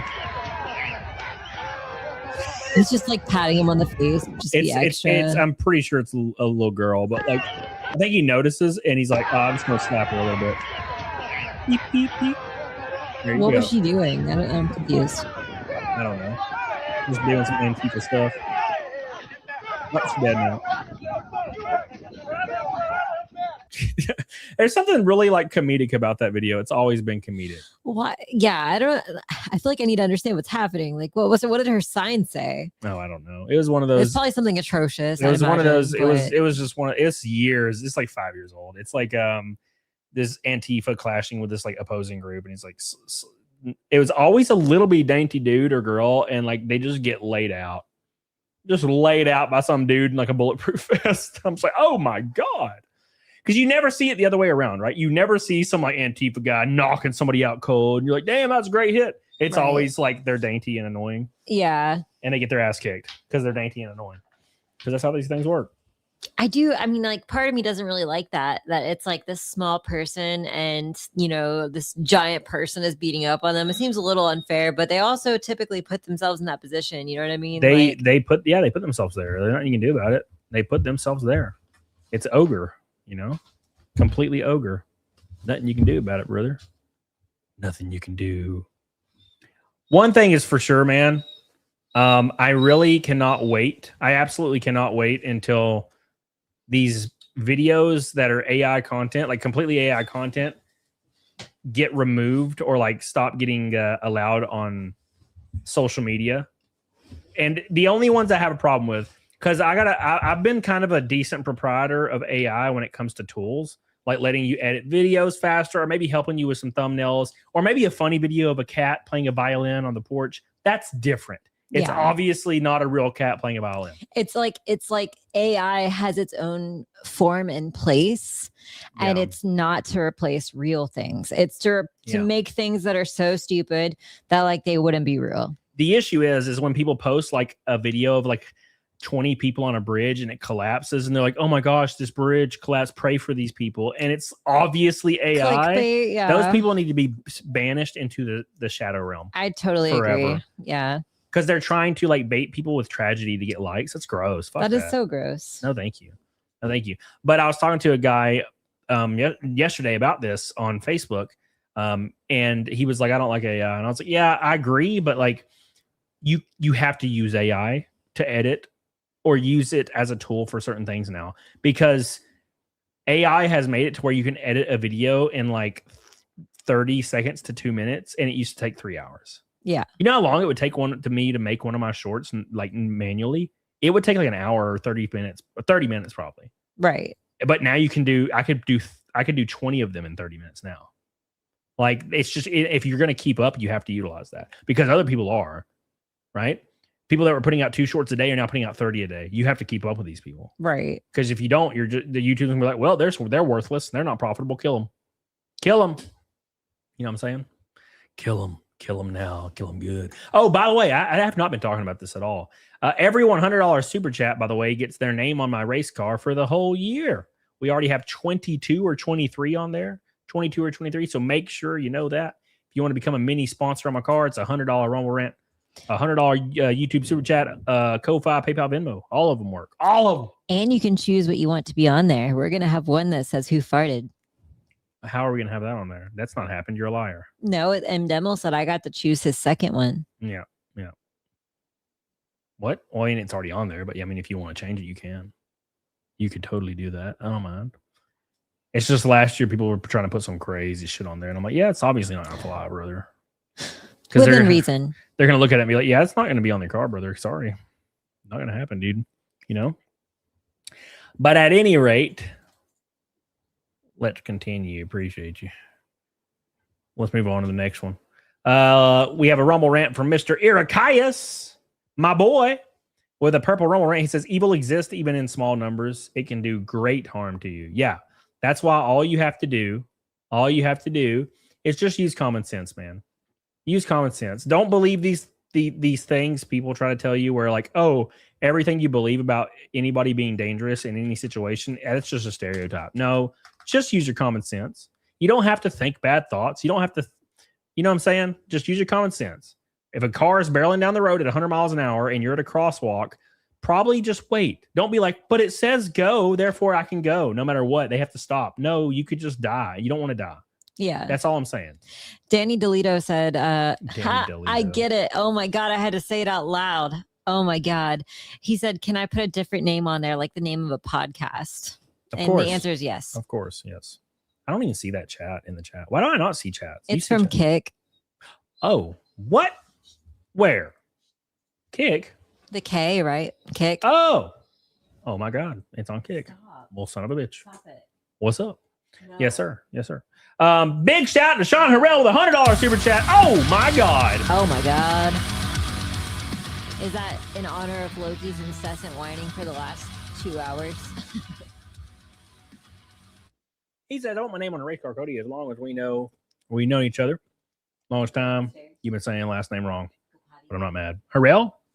What is it? Harrell? Am I wrong? I'm sorry, man. I'm usually pretty good at that, to be honest.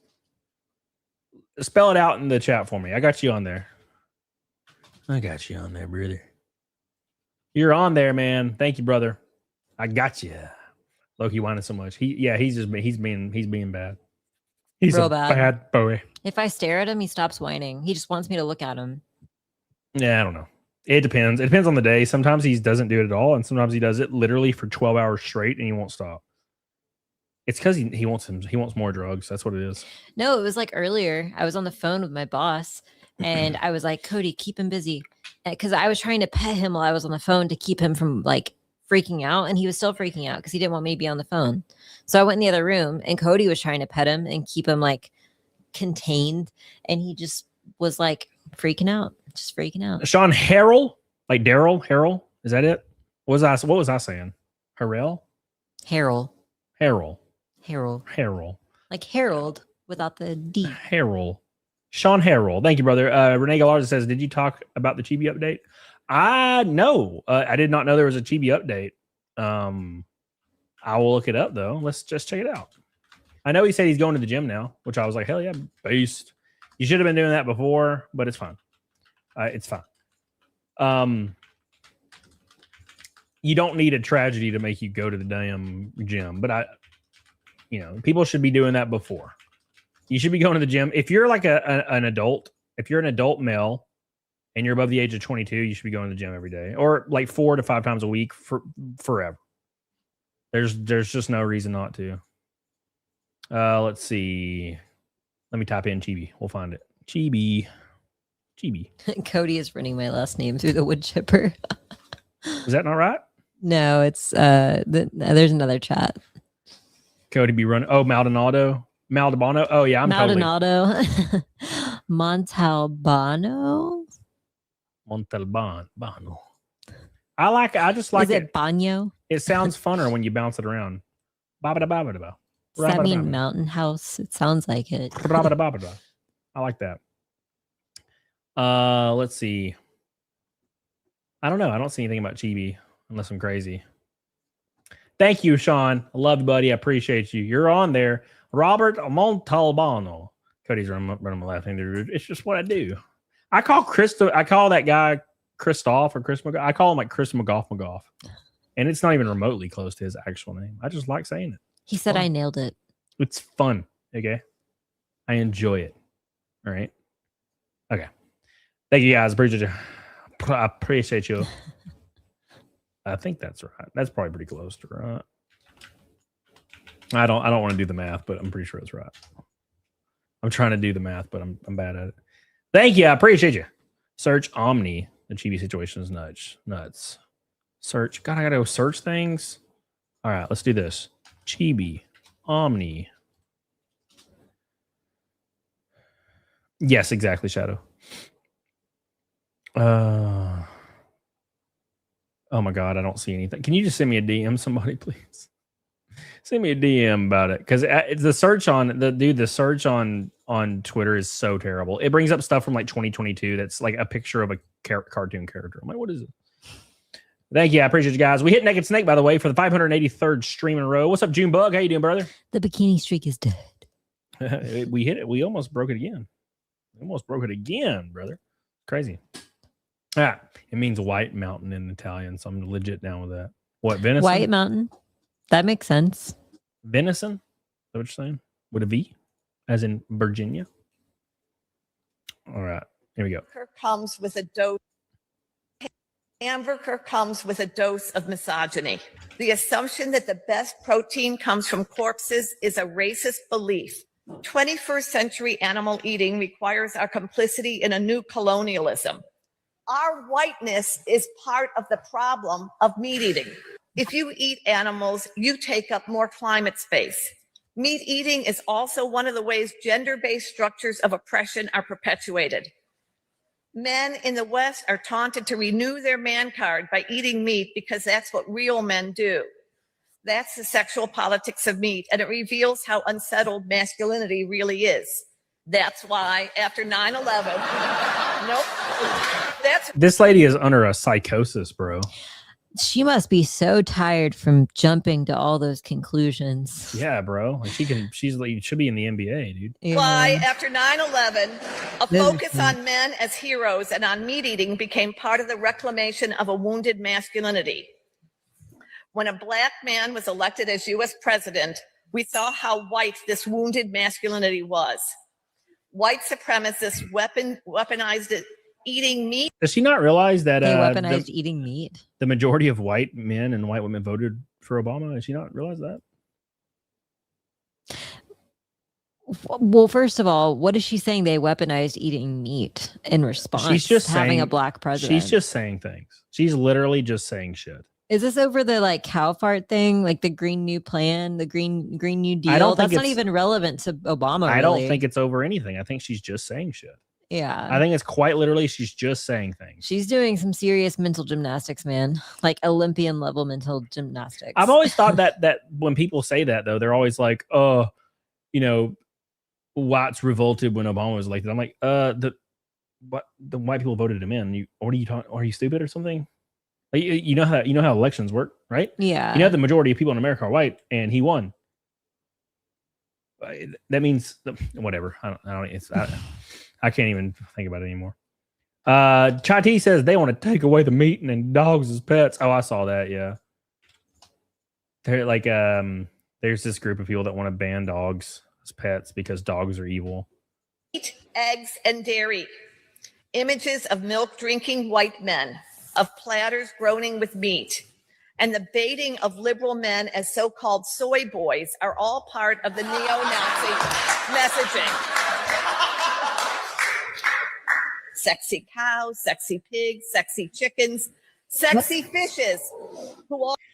You know it's bad when you're in this hall where people are like more liberal, because there's been a lot of people that did speeches at this place, like Peterson and all these people. Yeah. And it's a liberal kind of area, and they're laughing at this lady. That's how you know how batshit insane she is. Even the liberal people are like, God, she's crazy as fuck.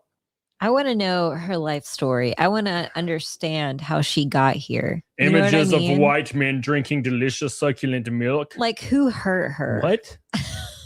Nah, she's just dumb as hell. She's dumb as hell. Big shout out to Angel, who is the only member today. I'm going to have to make a whole stream for her. I love you. I appreciate you. Guess what? The stream's almost over and Loki's passed out asleep. What a bitch. Imagine that. What a bitch. Thank you. I appreciate you. Did you see somebody? Nope, there he goes. Oh, he's awake. Look at him. He's like, I'm ready to kill. I'm ready to destroy. I'm up. Don't worry. I'm ready to throw hands, brother. Oh my gosh. Okay, let's see. What is this? You're just sending me crazy tweets. Hold on. Me? No, 1 2 cents. Oh man. Oh God, this is a 25-minute video, brother. Here's a 25-minute video at the end of the show. Let's check this out. I don't know what any of this means. I have zero context to this, man. I'll just pull this video and start it, and we'll see what happens. How about that? How can I not do a sub on Kick? I have no idea. I still don't know how Kick works. He wanted a duck. All right, we're gonna pull this video up, and I'm gonna start powering through it and see what happens. I've seen Chibi, obviously. I've seen this guy too. I don't know if what they're fighting about, but let's see. Let's see what's going on here. Oops, I'm tripping balls here. Welcome to an all-new Lay It On Me.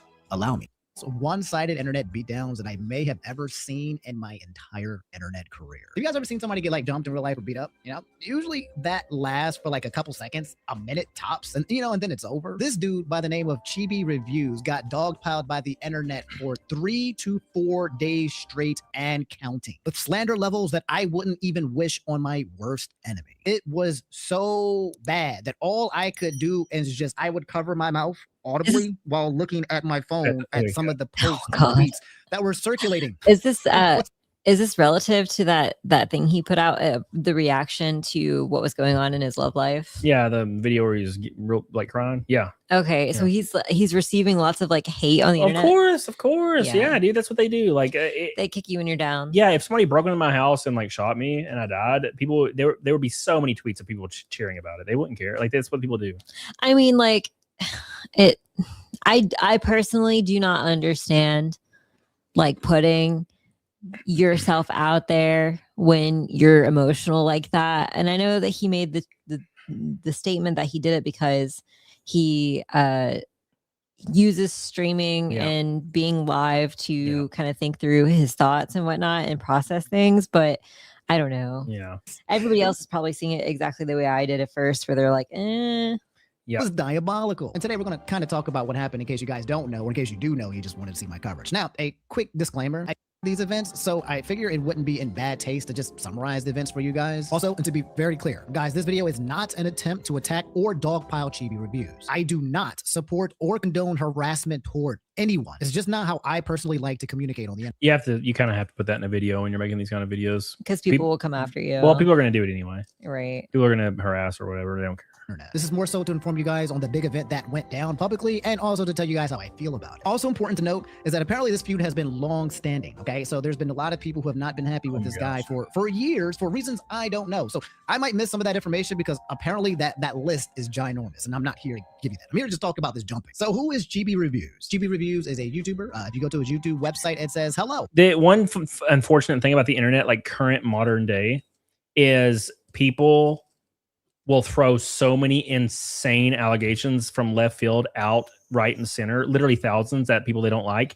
And 1 or 2 of them will just stick and become like lore, even if it's true or not. Right. And every like couple of months that will keep happening. And so you'll just have one creator that just has like 50,000 different allegations that stuck from lore, even though if none of them are true. My name is Chibi, and I'm just another crazy otaku. I guess you could say I love anime and manga way too much. For those of you guys at home who don't know what an otaku is, it's just a weeb, usually an anime nerd who really likes Japanese and anime stuff, okay? Nerd stuff, you know. It's one of those guys. If you take a look at his YouTube page, it looks like he's made videos like They've Ruined This My Hero Academia scene 7 years ago, Beat Papa Bone Daddy's Daughter. So yeah, dude likes talking about anime. That's just who he is or what he was until more recently. His online Twitter persona has shifted more to politics, with a lot of people suggesting that he's been swinging into the alt-right pipeline and saying things that are usually like pro-MAGA or pro-ICE or, you know, those things along the line. Apparently, alt-right. That's just normal conservatism, brother. That's and that's not even full-on conservatism being pro borders. That's moderate.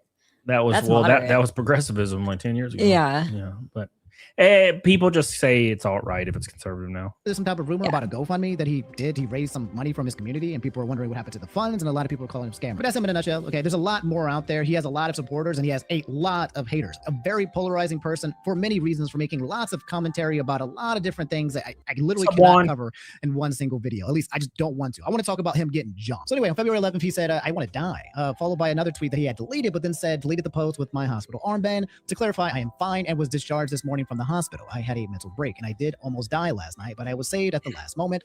Honestly, don't want to elaborate too much further on it if I can help it. As you guys have probably imagined, he has further elaborated on it. And which the next day he said, just lost my fiance, my best friend, and my entire friend group in 24 hours. I have never been more alone than right now. Dang. And the way that he lost his fiance and his best friend is because apparently he caught them cheating. And so that's how he lost them both. And then he made a video, said, this video is for me to process everything and give closure to myself. I leave it as a record of everything that has happened, for I can try to put my life back in order. This post makes it final to accept everything and come to terms with everything. All right, so we've seen all this, so we're kind of caught up. He drove somewhere, and then he just started that he appreciates his community as well. But this just triple whammy of losing his fiance, losing his best friend, and losing his social circle is absolutely wild.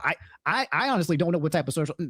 The fact that your friends would support such a situation, in my opinion, is absolutely wild. Okay, but this is his version of the events. I don't think the fiance or the friend or anybody else has come out to talk about what's happened, but this is just Chibi's version of the events. But it's absolutely wild. Like, I can't believe a friend group would just respond to a situation like that. That's real cold, bro. So the internet went to absolute town and started dragging him. This person said, Chibi reviews trying to consume NTR after 2/13/26. NTR, if you guys don't know, is the type of hentai where it usually involves cheating, where there's a person and there's the girl, and then the girl is bad. And apparently that's content that he kind of liked and consumed and supported, and people were like, wow, you supported. It's one of the controversial contents of hentai where people are like, this is just really, really bad, and now he's experienced it, and it's oof. This one said, woke up having no Valentine, but remember, Chibi Reviews doesn't have a Valentine either. Oh my God, bro. When you just had the worst day of your life, but Chibi Reviews is high-key suffering. That's crazy work. Somebody else said, what kind of... This is just normal internet stuff. Yeah, this is just like people being funny. It's not really people like being funny, going after him and like, you know, actually, I don't know. It doesn't seem like, it seems like for funsies, even though it's cruel. You know what I mean? What I'm saying? Like, well, it's because none of these people are real people. Like, right? In the perspective of the viewer. Right. Like, in the perspective of the viewer, none of these people are real people. Therefore, they're not hurting anybody. They're just like getting likes and clout, right? They don't think they're real people. And I had somebody go after me, well, not somebody, but a lot of people like were pissed at me because there was this post where, and everybody did it. It's almost like the same 5 fucking accounts post the same thing. Right. And they're like, I don't know how Jake Paul pulled this hot Olympic girl. And I was like, what? So I commented and I was like, I can't imagine why a typically attractive in-shape guy that has unfathomable wealth has a hot girlfriend. What a mystery. Makes no sense. What a mystery. Yeah. And people were like quote tweeting it, being like, wow, what a fucking simp, bro. And I'm like, what? Are you pretending like you don't understand like how the world works? Right. Like, what is this right now? Sir, I don't like Jake Paul. Therefore, what you're saying doesn't apply here. He can't possibly have a hot girlfriend because I don't like him. And that's what matters most. Like, What are you talking about? And people were like, oh, but like, how can he have a girlfriend with all the terrible stuff he's done? And I'm like, all the terrible stuff that you perceive he's done is completely from the entertainment, YouTube, and content creator world. You don't know this guy in real real life. Yeah. You don't know what he's like. You have no idea. Now, granted, he might be a shitbag. I don't know. Right. But you don't know anything about his personal relationship. And she only knows the personal relationship. She doesn't give two fucks about this other stuff. It's like maximum, what do you call it when like you assume you know people because you watch them on the internet? It's parasocial. Parasocial, yeah. That's what, and this is what all these people. The negative engagement farming, and the controversy blows up in his face. The only way to rectify his character is to give the benefit of the doubt, but it becomes excessively difficult with so many iterations. There are already people at this point who are doubting his story entirely, saying that it doesn't make sense, saying things like if he was to be taken to the hospital, that they would hold him for at least 3 days. If that was the case, that he was a danger, saying that the story with his friends don't make 100%, that they want to see the other side. So a lot of people doubt Chibi and feel like that he's doing this to kind of garner sympathy for, whatever reasons he would want to garner sympathy for. And he also said, putting aside morals and ethics, this is an objective look at Chibi's ascension to become the ultimate loud cow. Negative engagement farming is playing with fire that many, including myself, engage in, but because Chibi is so compromised, the private details to the public, it is way more dangerous for him. So when you make content on the internet that's based on negativity, you tend to create enemies, right? That's why it doesn't even have to be in negativity. It doesn't. You can make completely uplifting and inspirational content, and people will want to kill you over it. Right. Does not matter, bro. You can say you prefer waffles over pancakes on Twitter, and if it goes viral, there will be people in the comments saying you're a piece of shit, motherfucker. I hope you. You're like, what the fuck? Yeah. Like it doesn't matter. It doesn't matter, right? Nope. Next day, man said, update, going to the gym, seeking therapy, and fighting to obtain my ultimate goal of happiness. Also, never bend the knee, everyone. It's easy to do, but never bend the knee no matter what you face in life. This idea of just never bending the knee, never kneel to the woke mob. Never bend the knee. So I'm pre-recording this video in advance to just make sure everybody's on the same page, and also what steps I'm going to be taking for the upcoming days. First off, as you can see, I am alive, I'm still here, and I'm taking every day one step at a time to basically piece everything back together and obtain my main objective at this point. And that main objective is happiness, to be able to obtain happiness and joy and everything like that, and fight for a really wholesome future. That is the objective and long-term goal that I have envisioned right now. Now, to be able to achieve that, obviously, there's a lot of steps that I need to take and a lot of days and a lot of things I want to have to get through to be able to do that. But for starters, for these next few days, I'm going to be spending time with my loved ones, and I'm going to be just, talking with them about everything. I'm going to be talking with them about, seeking out therapy. I'm going to be, going to the gym as well. That is my 100% objective, is to go to the gym pretty much every single day if I can do it. The gym is your therapy. You don't need to pay somebody thousands of dollars to tell you what you're feeling and how to interpret it. I've always thought it was a scam. I could be wrong, but I think it's silly. I think it's really, really simple. And that you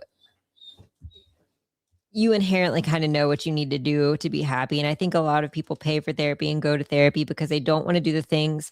They want a cheat code. They want like a way out of having to do the work to get where they need to be. Yeah. And they think that if they pay for therapy, they can buy their way out of it.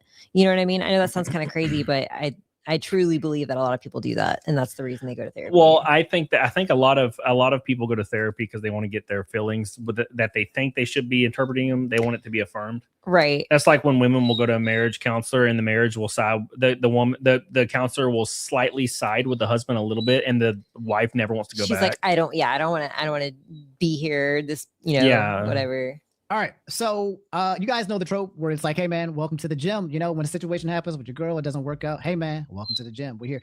It's what you should do. 100%. Okay, there's still a lot of people who have like this negative stigma when it means like coming to the gym and not getting like therapy. And I also think that therapy is helpful, but it's very important to go to the gym generally because you're taking care of your physical. It's very important to take care of your physical body, and it's also very important to take care of your mental. It's also important to kind of like stay moving as well. So I never understood why people have like a negative trope when it comes to like going to the gym in order to protect your mental health. In terms of happiness, it does sound like he's trying to lean on support groups, which is what you should do probably if you're in this situation. It does seem like he's trying to get some therapy, which is what you should definitely do when you're in this situation.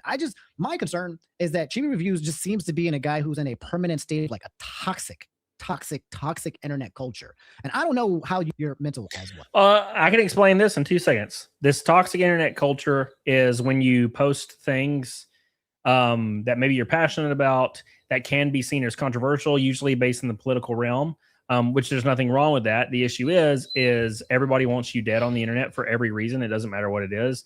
So the more you kind of go viral in that culture and you post in that culture, people will come after you more and more and more, because you may be mentally well and normal, but the people that are on the outside looking in, there's tons of them that are extremely mentally unwell. Right. And they will, I mean, you see it all the time. You'll see somebody that's pumped full of like all kinds of insane hormones, and they go to like a hockey game and kill 5 people. Right. It's like you're mentally unwell, and these people, they're already mentally unwell, and then they go online or TikTok or whatever, and they see like, you know, Trump bad or whatever, and they're like, I'm going to kill that person. Right. Because they're like, I'm doing the world a justice. I'm saving people. Right. You know, I have nothing else going for me in life. I need to be good in some way. Right. And so saving people from the big bad. Right. Like, so it used to be when people got in these ways, they would like run from the cops, and it would end up being like a suicide by cop situation. Now they will go to like places where a lot of people are, and they'll just start shooting people. Right. Like, it's almost like the new way to do this. And it's always been people that are extremely mentally destroyed, fucked up. And then on top of that as well, my other objectives is to be able to get back on my horse and just make content every single day, like I always have done, about anime, manga, censorship, news, or anything that I really am interested in at that given moment.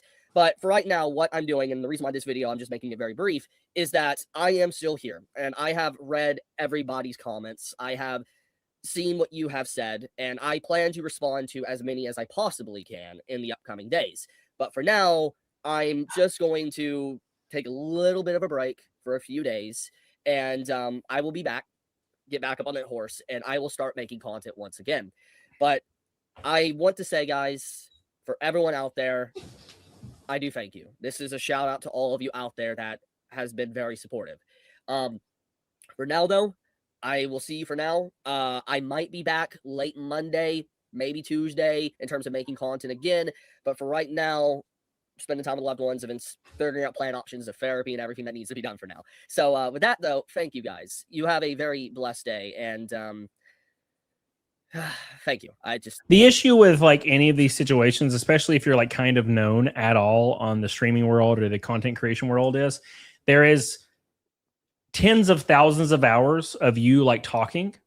And if somebody is like, I guess for lack of a better word, like autistic enough, they will go through all your content and they'll clip out a 5-second or a 30-second clip completely out of context. You could be joking, you could not be, it could be satire, doesn't matter what it is, and they'll try to ruin your life over it. Right. And all it takes is one large account with 100,000 followers quote tweeting it. And then you're there, you're on it, you're in the heat for like 2 days, 3 days. You know what I'm saying? Yeah. That's how it is. That's how it is. You a red boy, Sean Harrell, a red boy. Thank you, brother. I appreciate you guys. I love you. I love you. Big shout out to all the boys, all the sweet boys. Thank you, Renee Galarza. I seen you, Renee Galarza, for the Rumble rant. Love you, buddy. He said that the video is titled Update. Thank you, man. Appreciate that. The other targets I want to make samples of. Yeah, any creator out there, and I mean any creator that's large, there is lore around them of random, like weird allegations like that.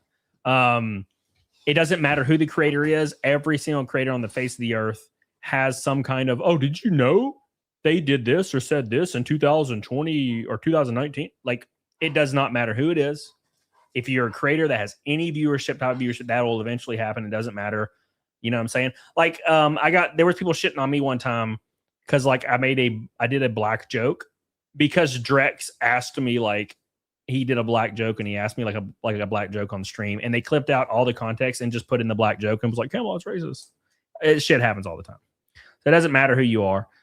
People will try to ruin you. Luckily, I think we're in an age where people like organizations, companies, or what have you are starting to understand internet culture a little bit more, and they don't knee-jerk react to like fake stuff all the time.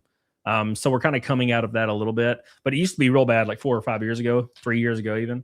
You know what I'm saying? Like people will just cancel you over something completely fake, and then it comes out it's not fake, but you already lost everything, so it doesn't matter. I mean, one of the most egregious examples of that was like Trump saying like we're going to go to the Capitol and fight. Like that was such an egregious thing, and it was picked up by like several news stations, and BBC was like the originator, right? Like that was so egregious, and I don't think anybody appreciated that. Well, a better example is the like fine people comment that was repeated for literally like 8 years. The what people? The fine people comment. So like several years ago, Trump said, you know, there are fine people on both sides of the political spectrum. And then he said, and he's not talking about not like neo-Nazis or like radicals, but like both people that are conservative, liberal, they're good, they're fine people on both sides. And they like news organizations started posting this 3-second clip and cut off the context just to make it look like he was talking about Nazis and saying they're good. Yeah. And they repeated that for like 9 years. Yes, I do remember that. And they'll probably still repeat it today. It doesn't matter. Like, it does not matter. It's not about it being true. It's about like whether it's a gotcha or not. It's about capturing the 1 or 2 people that don't know about that yet. And they like get them in, like they like brainwash them into thinking that thing. You know what's unfair about that though? I think that like the human brain, if I'm not mistaken, I'm pretty sure like even when you find out something you reacted to is not correct, you still have a tendency to cling on to those subconscious beliefs. Yeah. So it's like brainwashing in a 100%. sense. Yep. That's how it's been for a long time. But I think it's getting better, right? It's getting completely better, and we're coming out of it to where it's just people need to understand internet culture a little bit more, and no one did for the longest time. And that was the biggest issue, I think, is no one really understood internet culture, especially not companies or organizations. And it led to like so many like knee-jerk reactions that were really, really dumb and didn't like make any sense and didn't really matter. Didn't serve a purpose. So at any rate, you get what I'm saying. But I think fucking Ricky Berwick, that's hilarious. Somebody needs to clip out Ricky Berwick, the Ricky Berwick jump scare, and fucking post it on Twitter. It'd be hilarious. But yeah, after that, I posted in the chat. I was like, now we know what Cody jerks off to.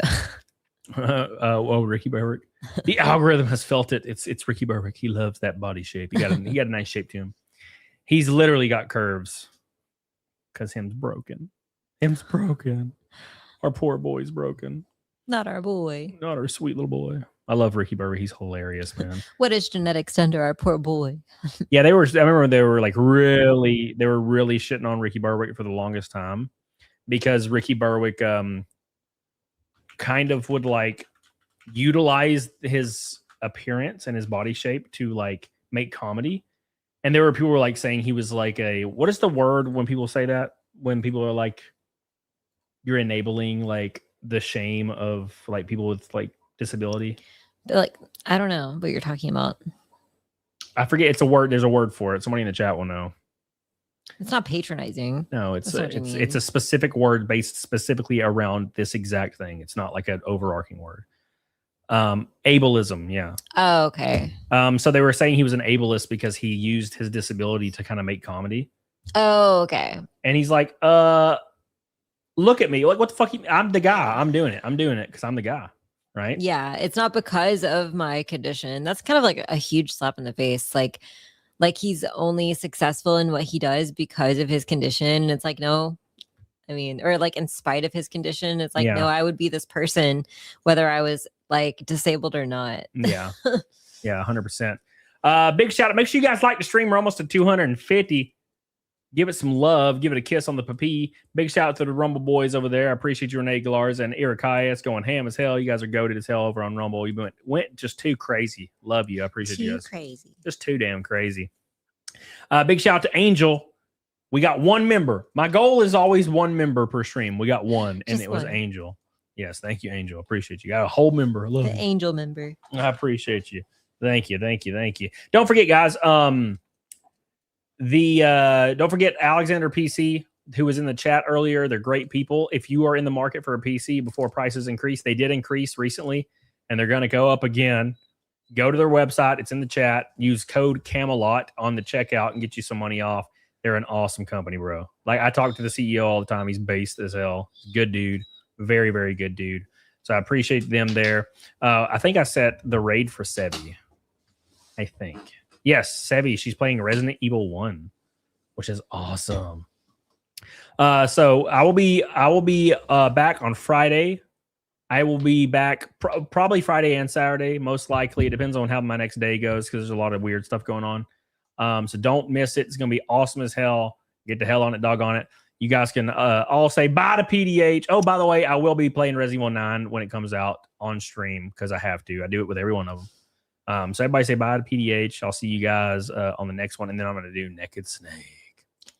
Bye. I'm going to go take this dog to bed and cuddle him. Yes, yes, yes.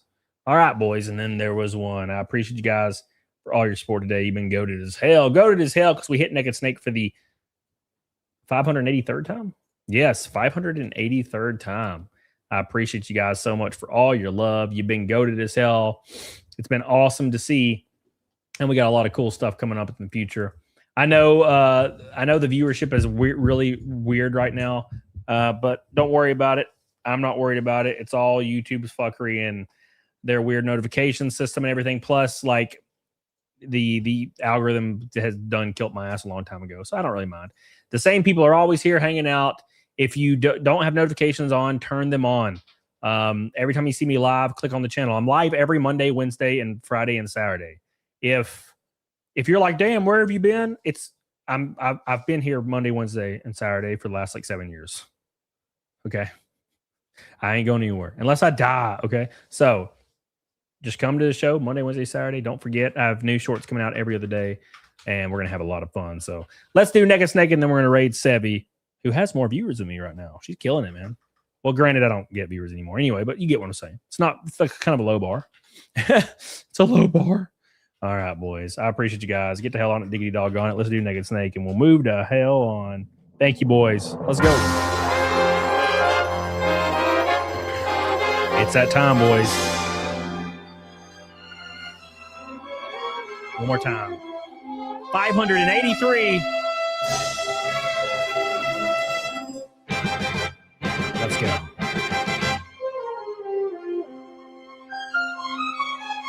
Make sure you hit that like button because it's time to go, boys.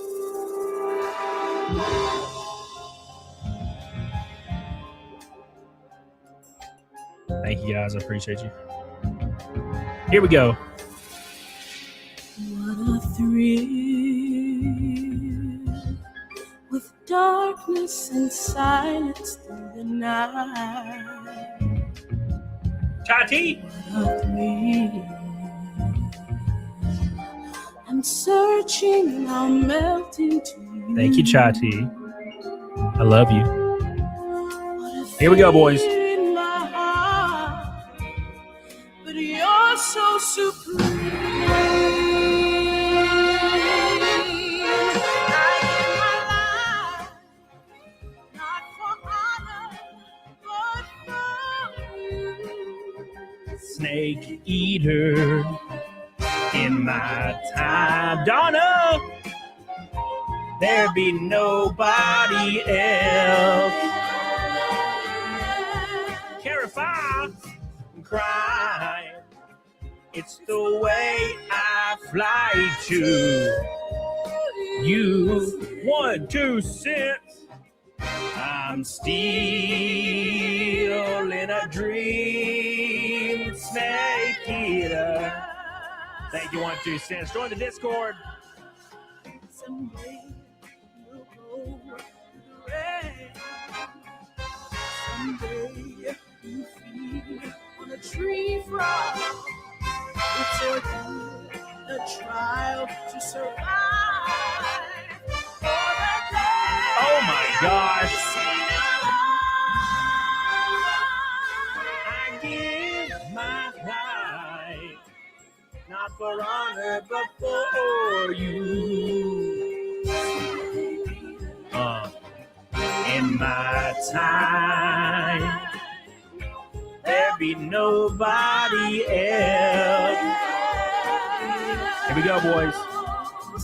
And cry. It's the way I fly to you. Hit that like button, boys. I'm still in a dream. Snake eater. Terrified, thank you. Here we go. One more time.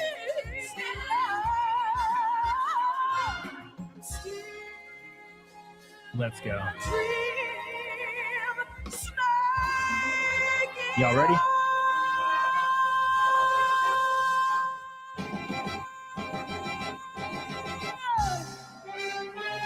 Thank you guys. I appreciate you for all your love, all your support. You guys are goated as hell. Don't forget to like the stream on the way out. We're going to raid Sebby. Give her some love. She's playing Resident Evil. She's goated as hell. I'll see you guys over there. It's going to be a lot of fun. I appreciate everything you do for me, and I'll see you guys Friday. Don't miss it. Get the hell on it, doggone it. And don't forget to follow me on Instagram and all that good stuff. Appreciate you. Hell yeah.